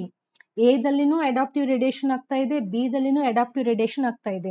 But ಈ ಎರಡೂ adaptive radiation ಇಂದ ಅವು ಒಂದೇ ಪಾಯಿಂಟ್ ಕಡೆ ಕನ್ವರ್ಜ್ ಆಗಿ ಸೇಮ್ ಟೈಪ್ ಆಫ್ ಎನಿಮಲ್ಸ್ ಗಳನ್ನ ಇವು ಇವಾಲ್ವ್ ಮಾಡ್ತಾ ಇದಾವೆ. So this we call it as a adaptive convergence. ಗೊತ್ತಾಯ್ತಾ ನಿಮ್ಗೆ? ಸ್ವಲ್ಪ ಡೆಫಿನೇಷನ್ ನೋಡ್ಕೊಳ್ಳೋಣ. It is a type of adaptive radiation. So adaptive convergence, one type of adaptive radiation only, where similar structures are developed. Similar structures ಅಂದ್ರೆ ಏನು? ಇವಾಗ best example, flying ಫ್ಯಾಲೆಂಜರ್ಸ್ ನಲ್ಲಿ ಈ animal ನಲ್ಲಿ ಫ್ಲೈಯಿಂಗ್ ಫ್ಯಾರಿಂಜರ್ಸ್ ನಲ್ಲಿ ಫೋರ್ ಲಿಂಬ್ ಮತ್ತೆ hind limb ಮಧ್ಯೆ ಈ ರೀತಿಯಾದಂತಹ ಸ್ಕಿನ್ ಬೆಳೀತಾ ಇದೆ. ಯಾಕಂದ್ರೆ ಅವು ಫ್ಲೈ ಮಾಡ್ತವೆ, ಸ್ಮಾಲ್ ಡಿಸ್ಟೆನ್ಸ್ ಅನ್ನ ಅವು ಹಾರಾಡ್ಕೊಂಡು ಹೋಗ್ತವೆ, ಒಂದು ದೇ ಆರ್ ಮ್ಯಾಮಲ್ಸ್. ಅದೇ ರೀತಿಯಾಗಿ ಪ್ಲಾಸೆಂಟಲ್ ಮ್ಯಾಮಲ್ಸ್ ನಲ್ಲಿನೂ ಏನು ಫ್ಲೈಯಿಂಗ್ ಸ್ಕ್ವಿರಲ್ಸ್ ಗಳಿದಾವೆ, ನೀವು ಫ್ಲೈಯಿಂಗ್ ಸ್ಕ್ವಿರಲ್ ಅಂತ ಯೂಟ್ಯೂಬ್ ನಲ್ಲಿ ಚೆಕ್ ಮಾಡಿ. ಸೊ ಇಲ್ಲಿಯೂ ಕೂಡ ಫೋರ್ ಲಿಂಬ್ ಹೈಂಡ್ ಲಿಂಬ್ ಮಧ್ಯೆ ಒಂದು ಸ್ಕಿನ್ ಬೆಳೀತಾ ಇದೆ. ಆ ಸ್ಕಿನ್ ಹಿಂಗೆ ಓಪನ್ ಆಯ್ತು ಅಂದ್ರೆ ಎನಿಮಲ್ ಹಾರ್ಲಿಕ್ಕೆ ಈಸಿ ಆಗ್ತಾ ಇದೆ. So same structures, similar structures. ಇವಾಗ ಆಂಟ್ ಈಟರ್ ತಗೊಂಡ್ರೆ ಆಂಟ್ ಈಟರ್ದು ಮುಂದ್ಗಡೆ ಬಾಯಿ ಸ್ವಲ್ಪ ಹಿಂಗ್ ಉದ್ದವಾಗಿರುತ್ತೆ, ಯಾಕಂದ್ರೆ ಆ ಆಂಟದ್ದೇನು ಗೂಡು ಇರುತ್ತಲ್ಲ ಆ ಗೂಡು ಒಳಗಡೆ ಬಾಯಿ ಹಾಕಿ ತಿನ್ಲಿಕ್ಕೆ. ಸೊ ನಂಬಟ್ ನಲ್ಲಿನೂ ಸೇಮ್ ಸ್ಟ್ರಕ್ಚರ್ ಇದೆ, ಆಂಟ್ ಈಟರ್ ನಲ್ಲಿನೂ ಸೇಮ್ ಸ್ಟ್ರಕ್ಚರ್ ಇದೆ. So they are getting the similar structures ಗಳು ಬೆಳೀತಾ ಇದ್ದಾವೆ. From where? Developed from developed for the same function. Very very important. ಯಾಕೆ ಸಿಮಿಲರ್ ಸ್ಟ್ರಕ್ಚರ್ಸ್ ಗಳು ಬೆಳೀತಾ ಇದ್ದಾವೆ? To perform the similar function in a distinctly related animal. This point is very important. So related ಇಲ್ಲೇ ಇಲ್ಲ ಎನಿಮಲ್ಸ್ಗಳು. ಆಸ್ಟ್ರೇಲಿಯಾನಲ್ಲಿ ಎಲ್ಲಿದ್ದಾವೆ ಮಾರ್ಸುಪಿಯಲ್ಸು, ಬೇರೆ ಕಡೆ ಎಲ್ಲಿದ್ದಾವೆ placental mammals. ಇವೆರಡು different related animals, ಹೌದಾ? ಬಟ್ ಅವತ್ರ evolution towards the same structure ಆಗ್ತಾ ಇದೆ. This we call it as a adaptive convergence. Okay, example, placental mammals of Australia have evolved into varieties which appear to be similar to the corresponding marsupial. ಅದರದ್ದು corresponding ಮಾರ್ಸುಪಿಯಲ್ same ಆಗಿದೆ. ಅದೇ ರೀತಿಯಾಗಿ flight adaptation in 4 different group of animals like insect ಆಗ್ಬೋದು, reptiles ಆಗ್ಬೋದು, birds ಆಗ್ಬೋದು, ಮತ್ತೆ mammals ಆಗ್ಬೋದು. So ಇವತ್ರದ್ದು life style ಬೇರೆ ಬೇರೆ ಇದ್ರೂ ಇವತ್ರದ್ದು ಫೋರ್ ಲಿಂಬು ಮತ್ತೆ ಹೈಂಡ್ ಲಿಂಬ್ ಸ್ಟ್ರಕ್ಚರು ಸಿಮಿಲರ್ ಆಗಿನೇ ಎವಾಲ್ವ್ ಆಗಿದಾವ. We are studied it in homologous organs. So this type of ಏನಂತಾರೆ adaptive radiation, we call it as a adaptive convergence. ಗೊತ್ತಾಯ್ತಾ? So ಇದು ಒಂದು ಅಡಾಪ್ಟಿವ್ ರೇಡಿಯೇಷನ್, ಇದು ಕೂಡ ಒಂದು ಅಡಾಪ್ಟಿವ್ ರೇಡಿಯೇಷನ್. ಬಟ್ ಇವೆರಡು ಒಂದೇ ಸಿಮಿಲರ್ ಸ್ಟ್ರಕ್ಚರ್ ಅನ್ನ ಪ್ರೊಡ್ಯೂಸ್ ಮಾಡ್ತಾ ಇದ್ದಾವೆ. ಸಿಮಿಲರ್ ಸ್ಟ್ರಕ್ಚರ್ ಅನ್ನ ಹೊಂದಿರುವಂತಹ ಮ್ಯಾಮಲ್ಸ್ ಗಳನ್ನ ಇವು ಪ್ರೊಡ್ಯೂಸ್ ಮಾಡ್ತಾ ಇದ್ದಾವೆ, ಎವಾಲ್ವ್ ಮಾಡ್ತಾ ಇದ್ದಾವೆ, ಸ್ಪೀಸಿಯೇಷನ್ ಮಾಡ್ತಾ ಇದ್ದಾವೆ. So this type we call it as a convergence. So adaptive radiation ಎರಡು ಎಕ್ಸಾಂಪಲ್, ಒಂದು ಗ್ಯಾಲಪಗೋಸ್ ಫಿಂಚಸ್ ಮತ್ತೆ ಇನ್ನೊಂದು ಆಸ್ಟ್ರೇಲಿಯನ್ ಮಾರ್ಸುಪಿಯಲ್ಸ್. ಅದರದ next version adaptive convergence. So ಆಸ್ಟ್ರೇಲಿಯಾದಲ್ಲಿ ಮಾರ್ಸುಪಿಯಲ್ಸ್ ಗಳು ಎವಾಲ್ವ್ ಆಗ್ಬೇಕಾದ್ರೆ ಅದೇ ಆಸ್ಟ್ರೇಲಿಯಾದಲ್ಲಿ ಬೇರೆ ಬೇರೆ ಪ್ಲೇಸಸ್ ನಲ್ಲಿ ಇರುವಂತಹ ಪ್ಲಾಸೆಂಟಲ್ ಮ್ಯಾಮಲ್ಸ್ ಗಳು ಕೂಡ ಸೇಮ್ ಸ್ಟ್ರಕ್ಚರ್ ಅನ್ನ ಇವು ಬೆಳೆಸ್ತಾ ಹೋದ್ವು, ಎವಾಲ್ವ್ ಆಗ್ತಾ ಹೋದ್ವು. ಸೊ ಎಷ್ಟು ಇಂಟ್ರೆಸ್ಟಿಂಗ್ ಇದೆಯಲ್ಲ, ಯಾವ ಲೆವೆಲ್ಗೆ ಅಬ್ಸರ್ವ್ ಮಾಡಿರ್ಬೇಕು ಅಂತ ಇವೆಲ್ಲ ಚೇಂಜಸ್ ಗಳನ್ನ. So this type of convergence we call it as a adaptive convergence. So next time NCERT textbook ನಲ್ಲಿ ಎವಲ್ಯೂಷನ್ ಚಾಪ್ಟರ್ ನಲ್ಲಿ ಈ ಮೂರು ಡಯಾಗ್ರಾಮ್ ಗಳನ್ನ, first diagram, this is the second diagram and this is the third diagram ಅಲ್ಲ sorry picture, photo. ಇದನ್ನ ನೋಡಿದ್ರೆ 100% you have to full free ಆಗಿ okay ನನಗೆ ಈ ಸ್ಟ್ರಕ್ಚರದ್ದು, ಈ ಡಯಾಗ್ರಾಮದ್ದು, ಈ ಫೋಟೋದು ಐಡಿಯಾ ಏನು ಅಂತ ನನಗೆ ಗೊತ್ತಿದೆ ಅಂತ ನಿಮ್ಗೆ ಕಾನ್ಫಿಡೆನ್ಸ್ ಬರಬೇಕು. And you have to promise me next time ಈ ಮೂರು ಸ್ಟ್ರಕ್ಚರ್ ಅನ್ನ ನೋಡಿ ಫೋಟೋವನ್ನ ನೋಡಿ ನೀವು ಹೆದರಬಾರದು. ಯಾಕೆ ನಾನು ಹೇಳ್ತಾ ಇದ್ದೀನಿ ಅಂದ್ರೆ ಎವಲ್ಯೂಷನ್ ಚಾಪ್ಟರ್ ಸುಮಾರು ಜನ ಸ್ಟೂಡೆಂಟ್ಸಿಗೆ ನಾನು ನೋಡಿದ ಮಟ್ಟಿಗೆ ಅಲ್ಲಿರುವಂತಹ ಫೋಟೋಸ್ಗಳನ್ನ ಪಿಕ್ಚರ್ಸ್ಗಳನ್ನ ನೋಡಿ ಹೆದರ್ ಬಿಡ್ತಾರೆ. ಏನೇನ್ ಹೆಸರಿದ್ದಾವೆ, ಯಾವ ಹೆಸರನ್ನ ನೆನ್ಪಿಟ್ಕೋಬೇಕು, ಏನಕ್ಕಿದಾವೆ ಅಂತ. ಸೊ ಅಟ್ಲೀಸ್ಟ್ ಈ ವಿಡಿಯೋವನ್ನ ನೋಡಿದ್ಮೇಲೆ ಈ ಮೂರು ಫೋಟೋಸ್ಗಳದ್ದು, ಪಿಕ್ಚರ್ಸ್ಗಳದ್ದು ನಿಮಗೆ ಐಡಿಯಾ ಇರಲೇಬೇಕು. ಇವು ಮೂರು ಅಡಾಪ್ಟಿವ್ ರೇಡಿಯೇಷನ್ ಬಗ್ಗೆ ಹೇಳ್ತಾ ಇದ್ದಾವೆ. ಇದರಲ್ಲಿ ಗ್ಯಾಲಪಗೋಸ್ ಫಿಂಚಸ್ ಅದರದ್ದು ಬೀಕ್ ಸೈಜ್ ಚೇಂಜ್ ಇದೆ based on the food they are eating. ಆಮೇಲೆ ಸೆಕೆಂಡ್ ಒನ್ ಆಸ್ಟ್ರೇಲಿಯನ್ ಮಾರ್ಸುಪಿಯಲ್ಸ್ ಬೇರೆ ಬೇರೆ ರೀಜನ್ಸಿಗೆ ಹೋಗಿ ತಮ್ಮ ಫೋರ್ ಲಿಮ್ಸ್ ಅನ್ನ ತಮಗೆ ಬೇಕಾದಂತಹ ರೀತಿನಲ್ಲಿ ಅವು ಎವಾಲ್ವ್ ಮಾಡ್ಕೊಂಡಿದ್ದಾವೆ. ಗಿಡ ಹತ್ಲಿಕ್ಕೆ ಬೇರೆ ರೀತಿ, ಫ್ಲೈ ಮಾಡ್ಲಿಕ್ಕೆ ಬೇರೆ ರೀತಿ, ಜಂಪ್ ಮಾಡ್ಲಿಕ್ಕೆ, ಹೂಪ್ ಮಾಡ್ಲಿಕ್ಕೆ ಕ್ಯಾಂಗ್ರೂ ತರ ಬೇರೆ ರೀತಿ. ಇಲ್ಲಿ ನೋಡಿ ಇದ್ರ ಫೋರ್ ಲಿಮ್ ಹೆಂಗಿದಾವೆ, ಇದ್ರದ್ದು ಫೋರ್ ಲಿಮ್ ಹೆಂಗಿದಾವೆ, ಇದ್ರ ಫೋರ್ ಲಿಮ್ ಹೆಂಗಿದಾವೆ. ಯಾಕಂದ್ರೆ ಅವು ಇರುವಂತಹ ಲೈಫ್ ಸ್ಟೈಲೇ ಬೇರೆ ಇದೆ. ಅದಕ್ಕೆ ಅನುಗುಣವಾಗಿ ಅವು ಚೇಂಜಸ್ ಅನ್ನ ಮಾಡ್ಕೊಂಡಿದ್ದಾವೆ, ಎವಲ್ಯೂಷನ್ ಅನ್ನ ಮಾಡ್ಕೊಂಡಿದ್ದಾವೆ, ಮಾಡಿಫಿಕೇಶನ್ಸ್ ಅನ್ನ ಮಾಡ್ತಾ ಹೋಗಿ ಒಂದೇ ದಿವಸದಲ್ಲಿ ಆಗಿದ್ದಲ್ಲ, ಸಾಕಷ್ಟು ಟೈಮ್ ಆದ್ಮೇಲೆ ಹೊಸ ಸ್ಪೀಸೀಸ್ ಆಗಿ ಅವು ಎವಾಲ್ವ್ ಆಗಿದೆ. ಅಂಡ್ ಥರ್ಡ್ ಒನ್ ಇದನ್ನ ನೋಡಿದ್ರೆ ನೀವು ಅಡಾಪ್ಟಿವ್ ಕನ್ವರ್ಜೆನ್ಸ್, ಸ್ಕಿಪ್ ಮಾಡಬೇಡಿ ವಿಡಿಯೋವನ್ನ. ಅಡಾಪ್ಟಿವ್ ಕನ್ವರ್ಜೆನ್ಸ್ ಅಂದ್ರೆ ಬೇರೆ ಬೇರೆ ಪ್ಲೇಸಸ್ ನಲ್ಲಿ ಅಡಾಪ್ಟಿವ್ ರೇಡಿಯೇಷನ್ ಆಗಿ ಬೇರೆ ಬೇರೆ ಅನಿಮಲ್ಸ್ ಗಳು ಎವಾಲ್ವ್ ಆಗ್ತಾ ಇದ್ವು. ಬಟ್ ಔತ್ರಗಳ ಮಧ್ಯೆ ಎಲ್ಲೋ ಒಂದ್ ಕಡೆ ಸ್ಟ್ರಕ್ಚರು ಸಿಮಿಲರ್ ಆಗಿ ಎವಾಲ್ವ್ ಆಗ್ತಾ ಹೋಯಿತು. That we call it as a adaptive convergence.